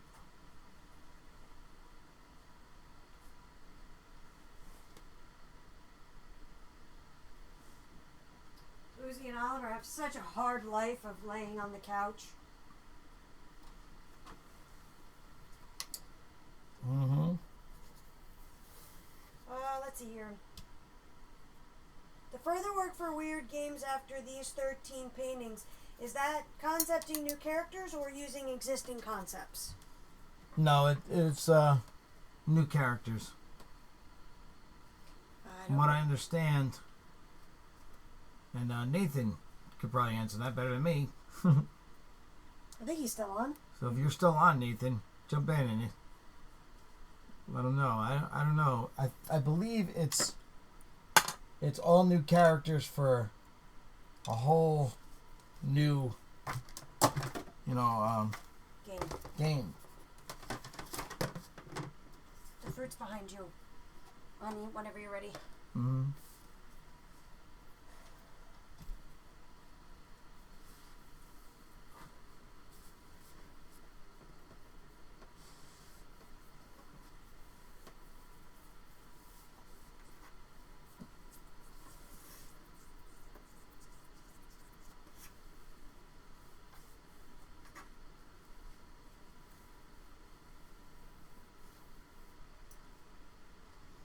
I believe they said it was like 13 or 15 characters that they wanted, you know, monochromatic line work. But he's got an entire vision of packaging and everything for it.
camera.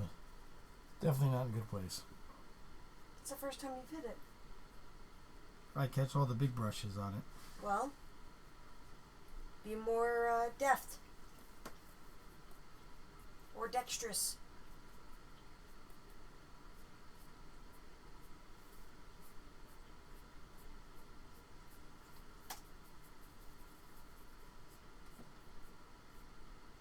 I like how you're using brown to deepen those shadows.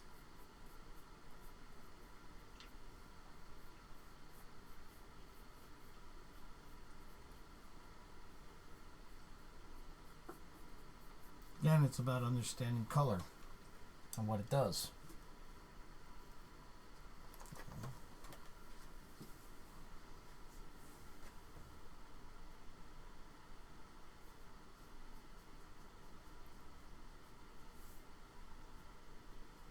I like his socks.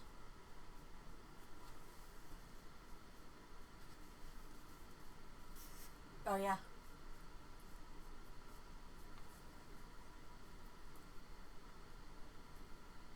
Stings.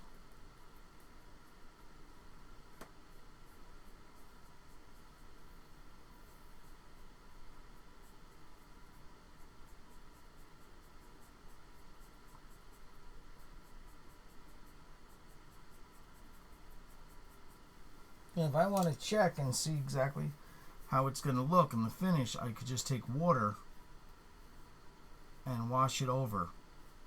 And you can see, as soon as I put the water on that guy's mouth, it became pitch black. See that?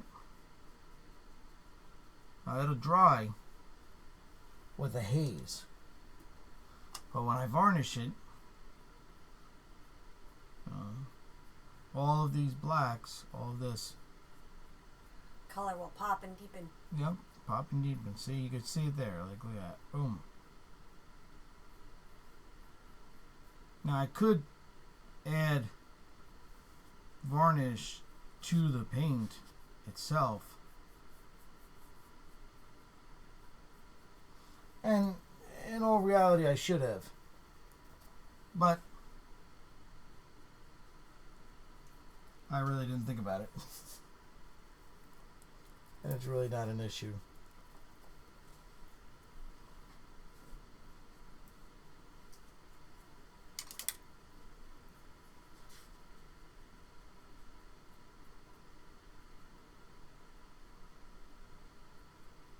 And I am using burnt umber to wash things back, to put them into the shadow.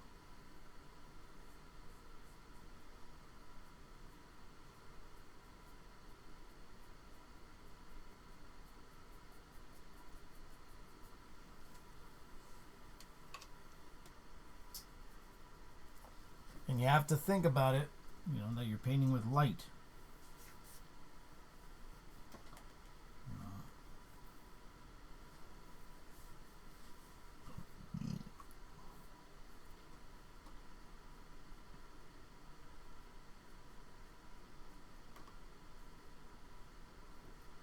Will the clear coat be matte, satin, or gloss? Tab asks. It'll be matte.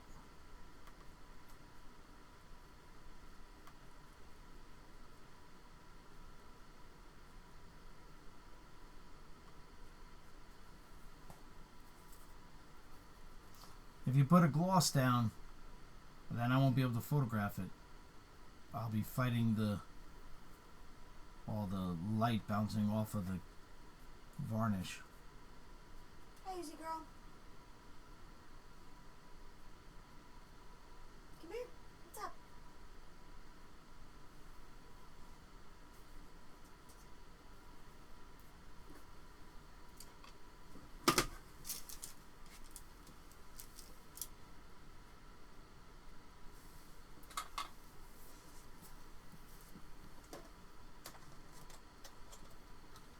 Are we eating? Oh, yeah, we're taking a minute. My sugar's low. I can feel it. I'm getting real shaky.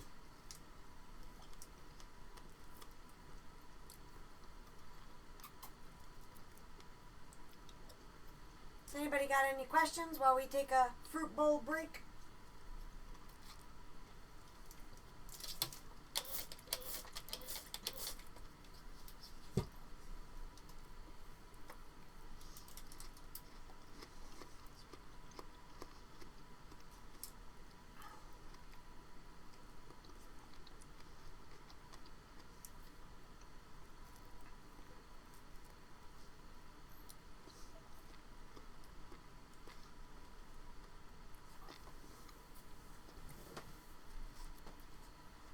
Funny thing is, those big giant hands, they'll go real fast.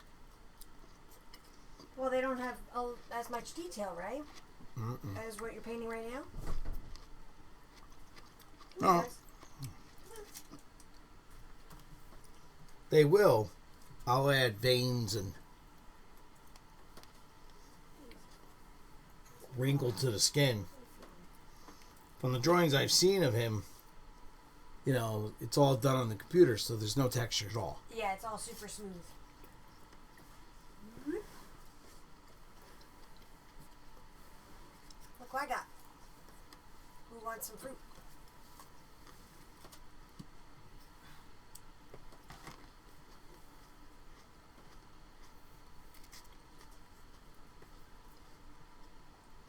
You giving her the whole piece?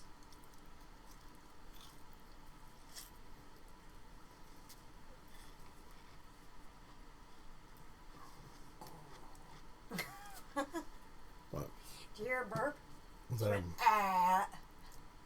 That's my girl. Why don't you give Oliver a little bit?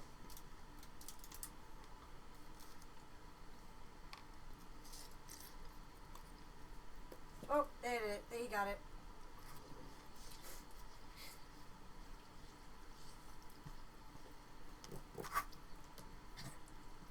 That's what you get for swallowing it whole. So, were there any questions? No, not yet. Everybody's kind of just hanging out tonight, I guess. They don't love us. Yeah, unfortunately, being diabetic and suffering from the kidney failure, I do get bouts of, you know, sugar fluctuations, either really high or really low.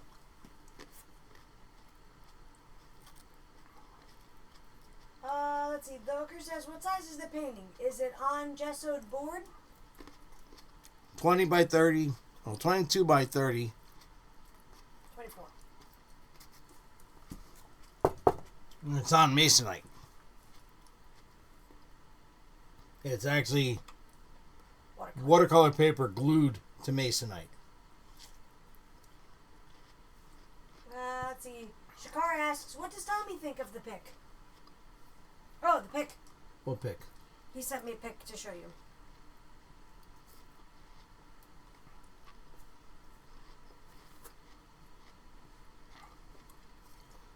Let me see here. There you go, honey. That's the picture.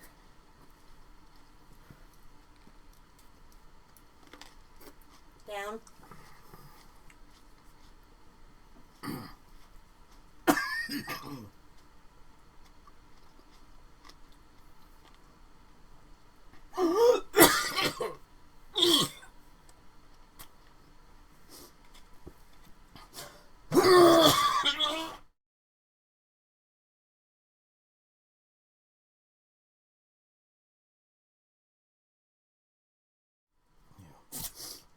No more joking, Tommy. Oh, let me see it again. It looks cool, but he's just standing straight in front of you. You have to remember, to create more dynamic, put one leg forward, one leg back. Then one arm forward, one arm back.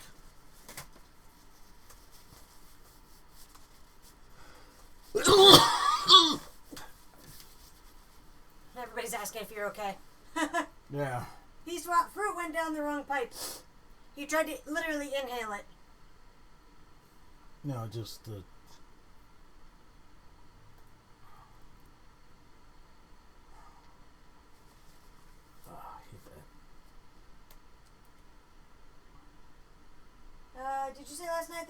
with spray. Super 77, that's the stuff I used to replace a car headliner.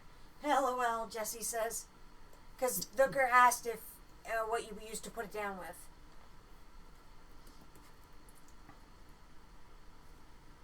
Yeah.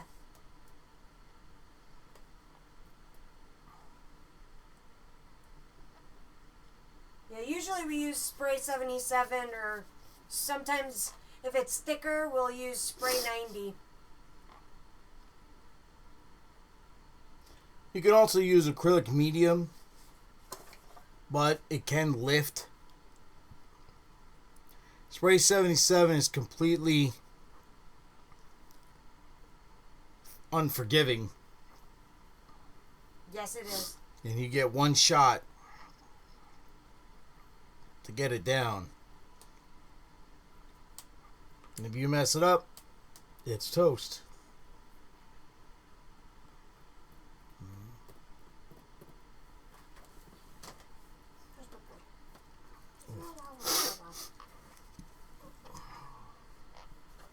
You still want the fan on?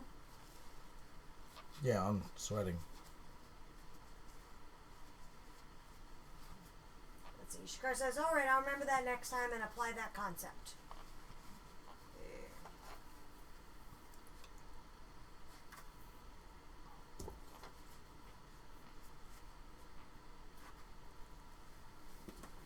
Give me your hug. Ooh.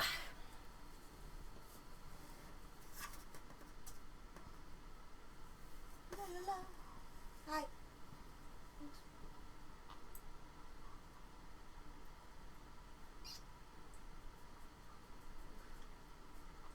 That smells like cheese.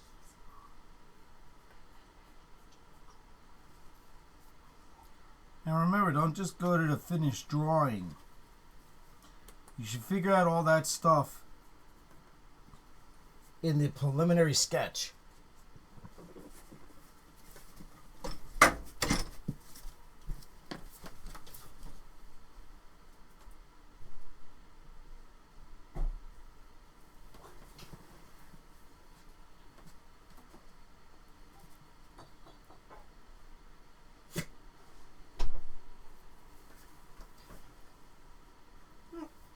Tommy, be right back.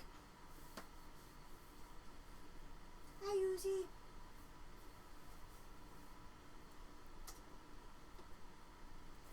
So what do we think of the painting so far?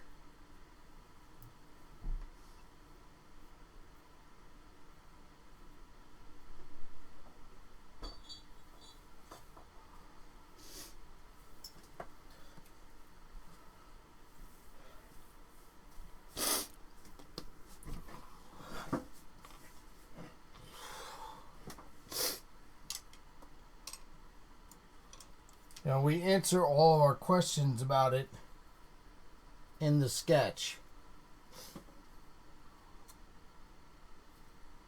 Saves time, energy.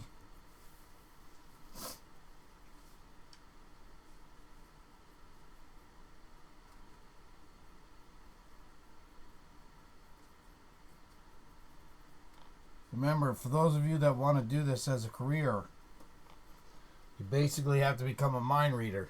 You know, people come to you and say, "Yeah, you know, what you want to do." What they're really saying is they want you to figure out what they want, you know, without actually telling you.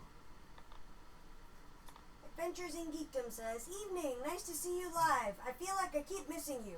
The painting looks great so far. Thank you. I asked everybody how they liked it. And let's see, Perry says, loving it. How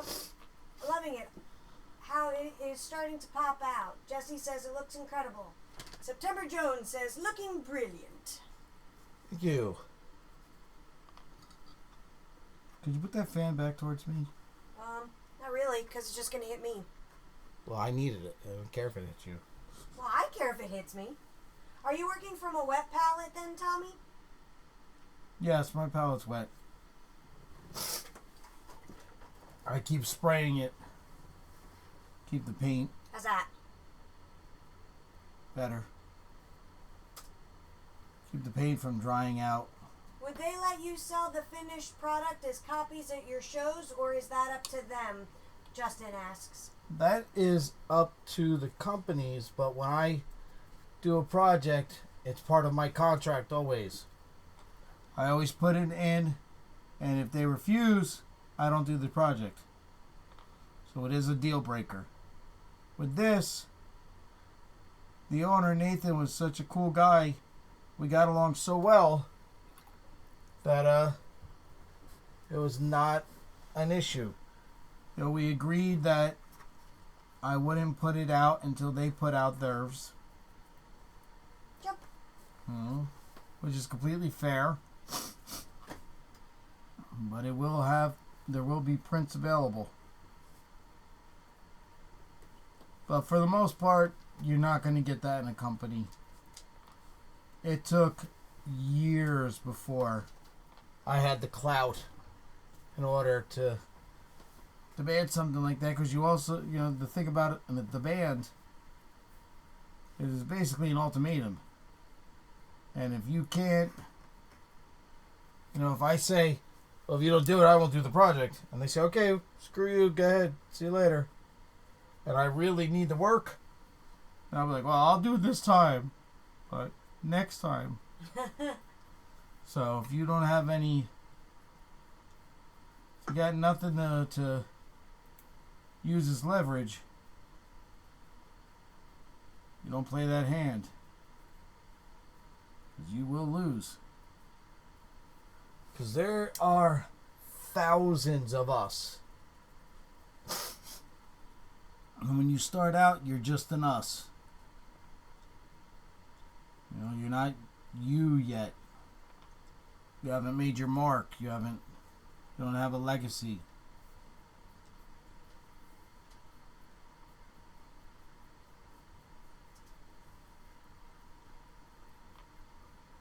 But I also find that, you know, most companies aren't evil monsters looking to destroy you, and, you know, if you learn to play cool with them and realize that you can't put all your eggs in one basket,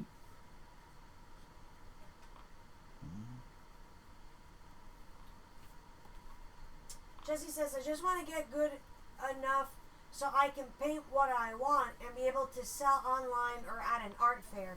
My big dream would be to get a painting accepted in the duck stamp competition. I'd probably die if I won, LOL. That's awesome. Well, that's a perfect goal. And a goal is very important.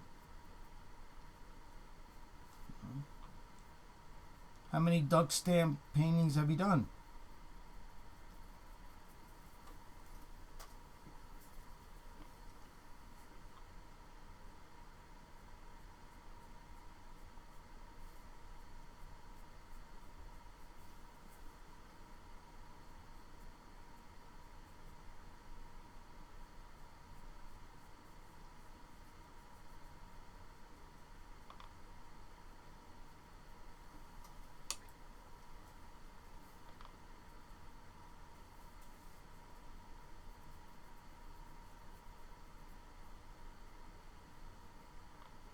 Do you have an answer?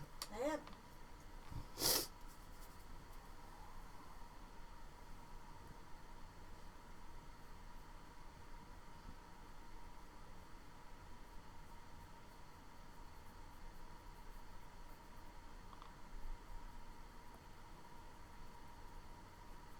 September Jones says, hey Tommy, did you ever have a plan B career, or did you focus completely on your art?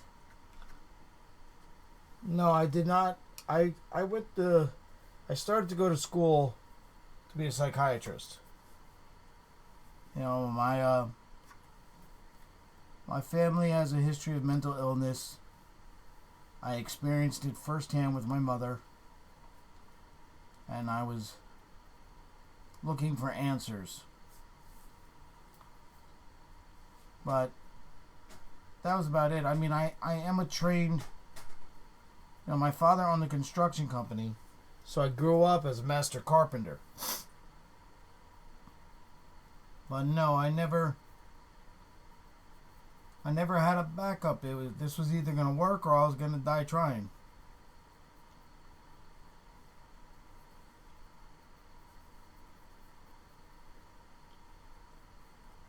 And all the time that I couldn't get work or it just wasn't working, I was teaching.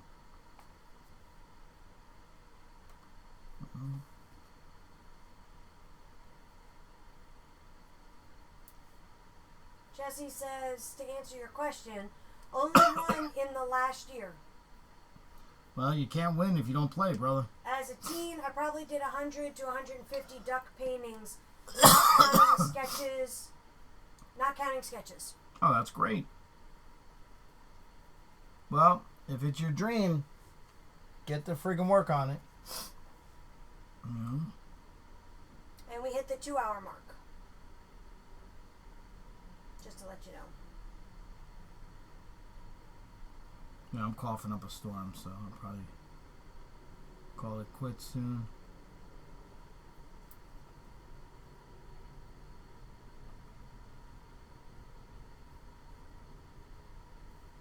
I mean, I got yelled at all the time. You know, my mother, my father constantly told me, you know, to have a backup. And, you know, I was told in high school, like, my counselor told me, you're not very smart and you don't have much talent. So he advised me that I should go and get a job as a garbage man. And what did you say to him? I told him, eat shit and die. You know, how dare you tell me to give up my dream before I even had a chance to try. And I actually got to go back to my high school, you know, 10 or 15 years after I graduated, and asked, he was still there. So I stood in the gymnasium, you know, the auditorium. Giving a lecture, right? Giving a lecture. And I told everybody, whoever has him as a guidance counselor, you know, don't listen to him because he's a fucking asshole. And he is a coward. And he should be ashamed of himself and quit.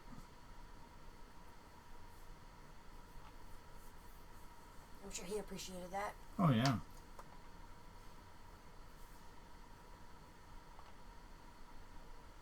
I told him what they told me. You know, what he said to me. What did the school do? Well, they got upset, but I don't care. They got upset at you? Mm-hmm.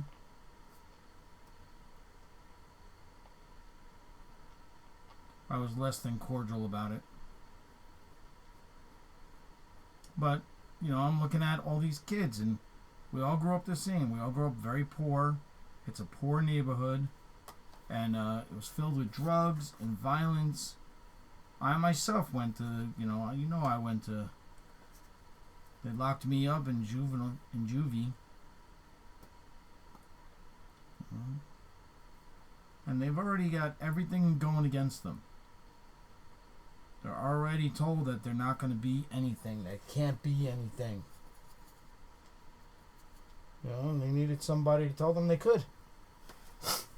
You know, it's possible. Jesse says, LOL, I am. I'm just painting for fun right now, just to get back into the routine of painting every day. Plus, I realize I've forgotten a ton about color theory, blending, etc. I gotta get my basics back. That's good. It's good that right there is something that most artists will not do. They get egos. And even though they've been away for a while, you know, they can't accept that they have to sometimes take 2 steps back to go 5 steps forward.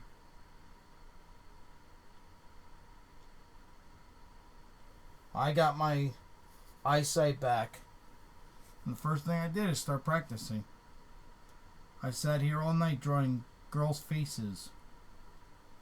It was something I was always able to do You know, super easy. Didn't even have to think about it. And then I was up literally all night long drawing girls' faces. And they were horrendous. You know, they came out terrible. So I drew more and more. And by the morning, my hand decided to play, you know, play the part I needed it to. And those girls' faces started to come to life. But I was under no assumption that, you know, taking 2 years of sitting in the dark, terrified you're never going to see, you know, not terrified. I really wasn't terrified that I wasn't going to be able to paint again. I knew I wasn't going to be able to paint again. I was terrified I'd never see the sun again. Never see my wife again. Never see my, you know, anything. Never watch another movie. You know, never see a kid laugh.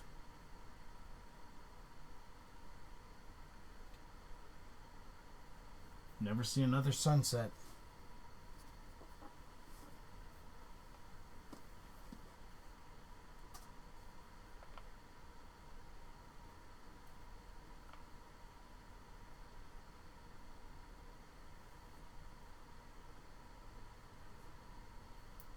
I do think that once I get a little bit further away from the whole being blind thing, I'll sit down and I'll write down everything that I went through. You know, tell the story of it, what it was like.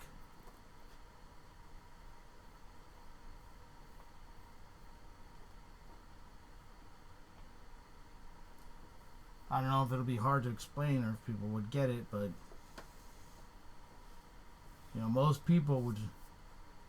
I wish I could share with them what it feels like to live your life like you're dying. You know, everybody delays and cowards away from things, thinking there's always going to be time and I'll get it next time. Live your life. Learn what it feels like to live your life like you're dying. You won't let opportunities pass you by.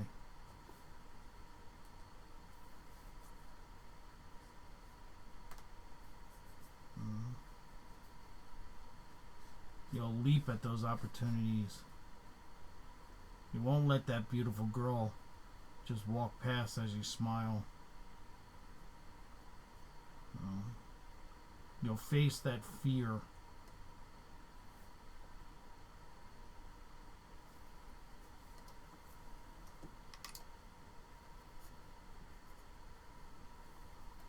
Face it head on.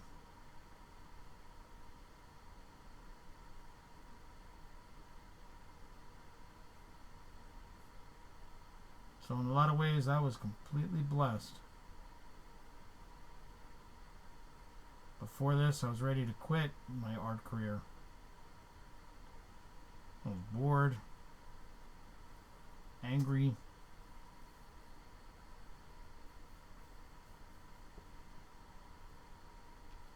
just lazy about it. Took it for granted.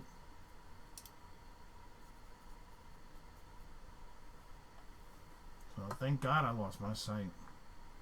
Thank God I lost my kidney. I think now of all the things I could have lost if that hadn't happened. Some would call it unlucky. I say maybe.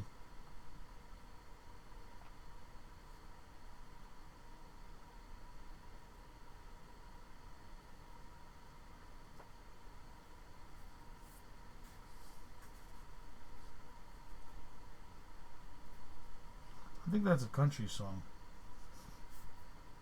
I think it's like a American Indian folktale or something. No, Live Your Life Like You're Dying is a country song. I'm sure it is. No, what you were saying about the maybe. Oh, maybe it's from the American Indian that his son found a horse and everybody said he was lucky. And then the horse threw him and he broke his leg, and everybody said he was unlucky. And because he had a broken leg, he couldn't go with the Braves to war. And everybody said he was unlucky because he couldn't go and fight. And they all died. And then they said, I was lucky. So, it's all up into interpretation, It's all relative.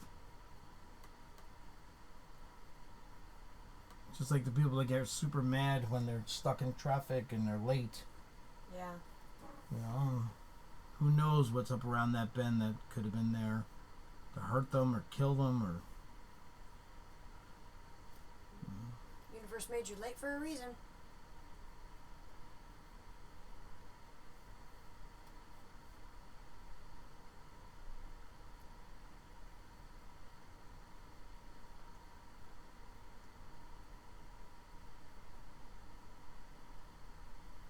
Really like that guy. And that's my favorite. Yeah? Yeah. But you like the anglerfish? This one? Yeah. Yeah. It looks like an angry anglerfish. Mm-hmm. Oh, I think Mike Wazowski's brother's my favorite. Oh, yeah? Yeah, he's pretty awesome. Mike Wazowski. It's Mike Wazowski. This guy looks like a wraith to me. Which one? This one. Yeah? A wraith? Mm-hmm. Kind of Nosferatu looking. With the ears and the teeth. What ears? Doesn't he have ears? No. Sure about that? Yeah, I painted it. I pretty much made him up. So the thing on the side of his head's not an ear? Where? By the guy's fingers? That? By the guy's fingers? That? Yeah. No, it's his neck. Oh! It looks like an ear. Hmm. I see it now. Got it. But again, that's... people interpret it all different ways. Well, it's not my fault your interpretation is wrong. Mm-hmm.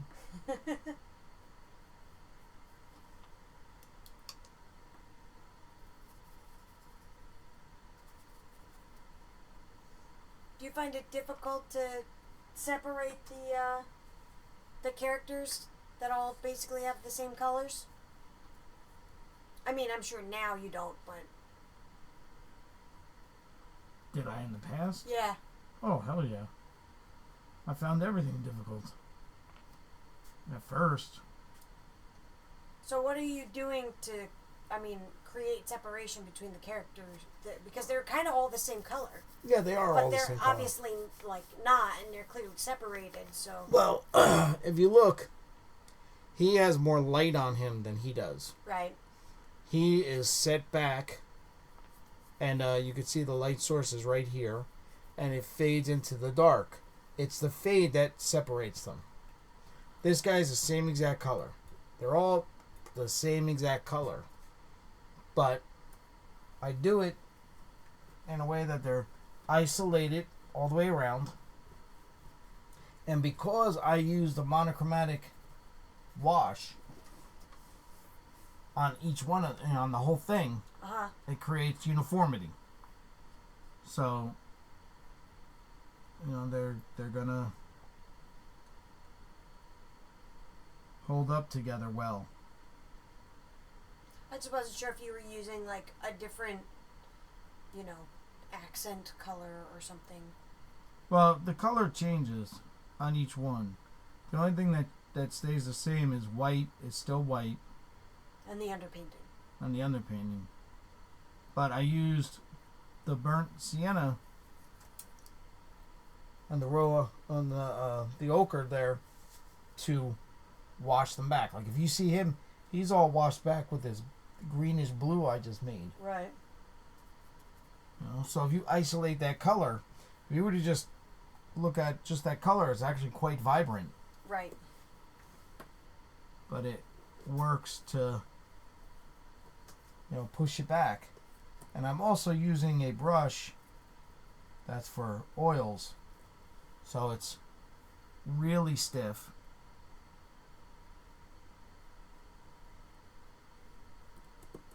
So it'll put the paint down much different than an acrylic brush. Acrylic or a watercolor brush.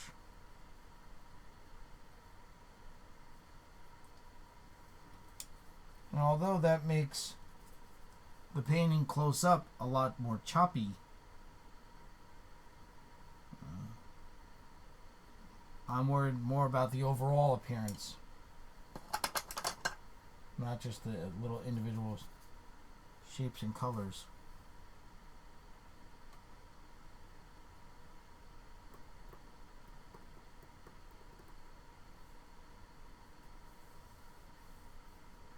And again, as long as you remember when I was losing my sight and I was trying to do that dragon painting? And I couldn't get it right? Right. Because I couldn't see. When you look at the bottom of his mouth, I painted it a dark blue, let that dry, and then I went over it with a green.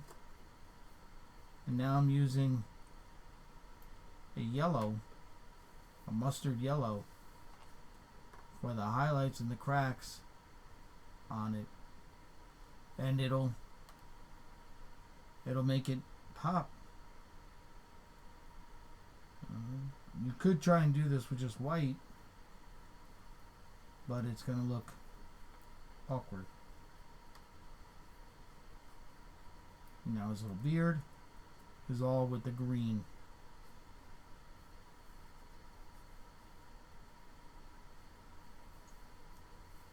Now this monster right here is just George. That's funny.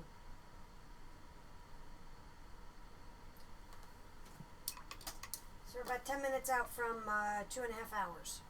Okay. So I'm probably going to wrap it up. Does anybody have any questions? Anything on your mind? Remember, don't be shy. Quite honestly, this is a lot easier for me to do when people are asking questions. And while we're waiting for any questions, just want to let you guys know that we will be putting up, and by we I mean me, I'll be putting up a bunch of originals on our eBay store this weekend as well. Probably starting tomorrow and Friday. So you get to see some stuff that you don't normally get to see.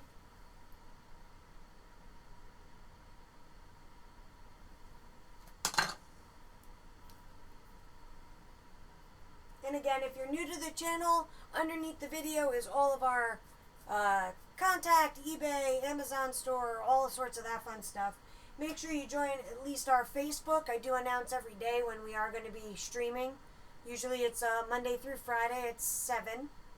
Oh, Eastern. And talking about things for sale, I have an entire storage unit full of stuff. Collection over the years from traveling all over the friggin' world. So we'll be putting up tons of random bits and pieces of stuff out of my studio.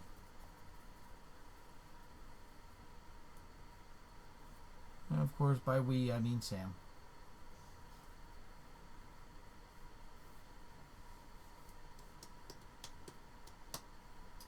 What store is it that a person gets a discount if they mention Tommy? That's Anatomy Tools. And I'm waiting on an email back from her for a discount code, for them to set up a discount code. So, let me find out where they are with that, and I'll send it to you as soon as I get it. But I did show the link. Their stuff is awesome. And I will be working with them developing up animal skulls and skeletons.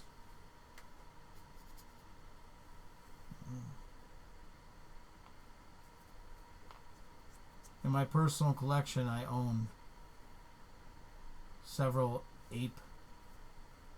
monkey skulls. Yeah. All humanely, purchased from animals that passed away in captivity. Jesse says, can't wait to see all the treasures that Tommy has stored up. Thanks, Sammy.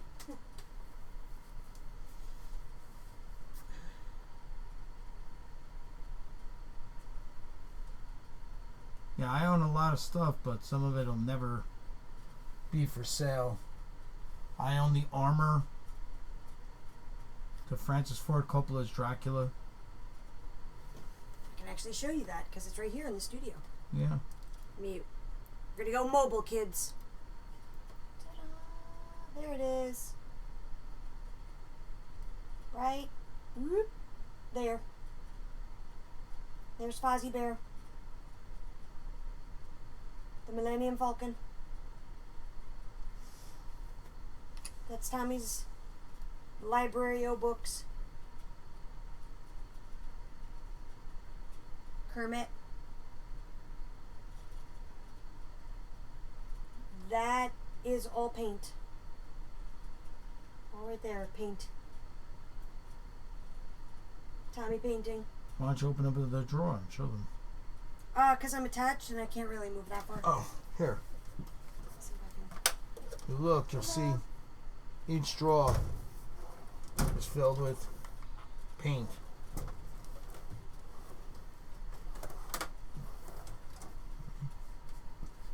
These are all Tommy's. There's Tommy. That's the other half of the studio that you don't normally get to see. Drink. Not drink. Those are all his brushes. All that. That's where I sit. And the stream. That's the other area. And then above our heads, some awesome ships.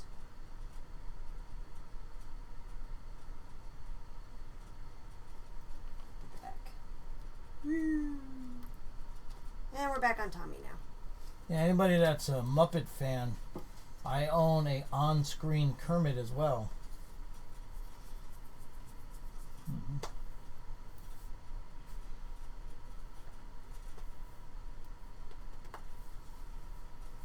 For a while, I was friends with prop makers. Traded a lot of art for different collectibles like that.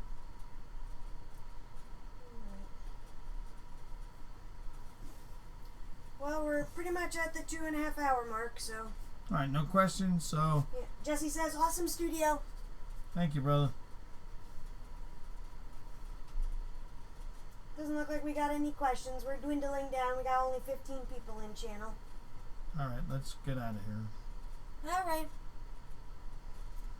I said my piece, so it's your final words. Tell me. Alright, good night. Come back. See the rest of the painting. Ask your questions. Hopefully have a good time. All right. Good night, everyone. Say good night, Tommy. Good night, Tommy. And we're off.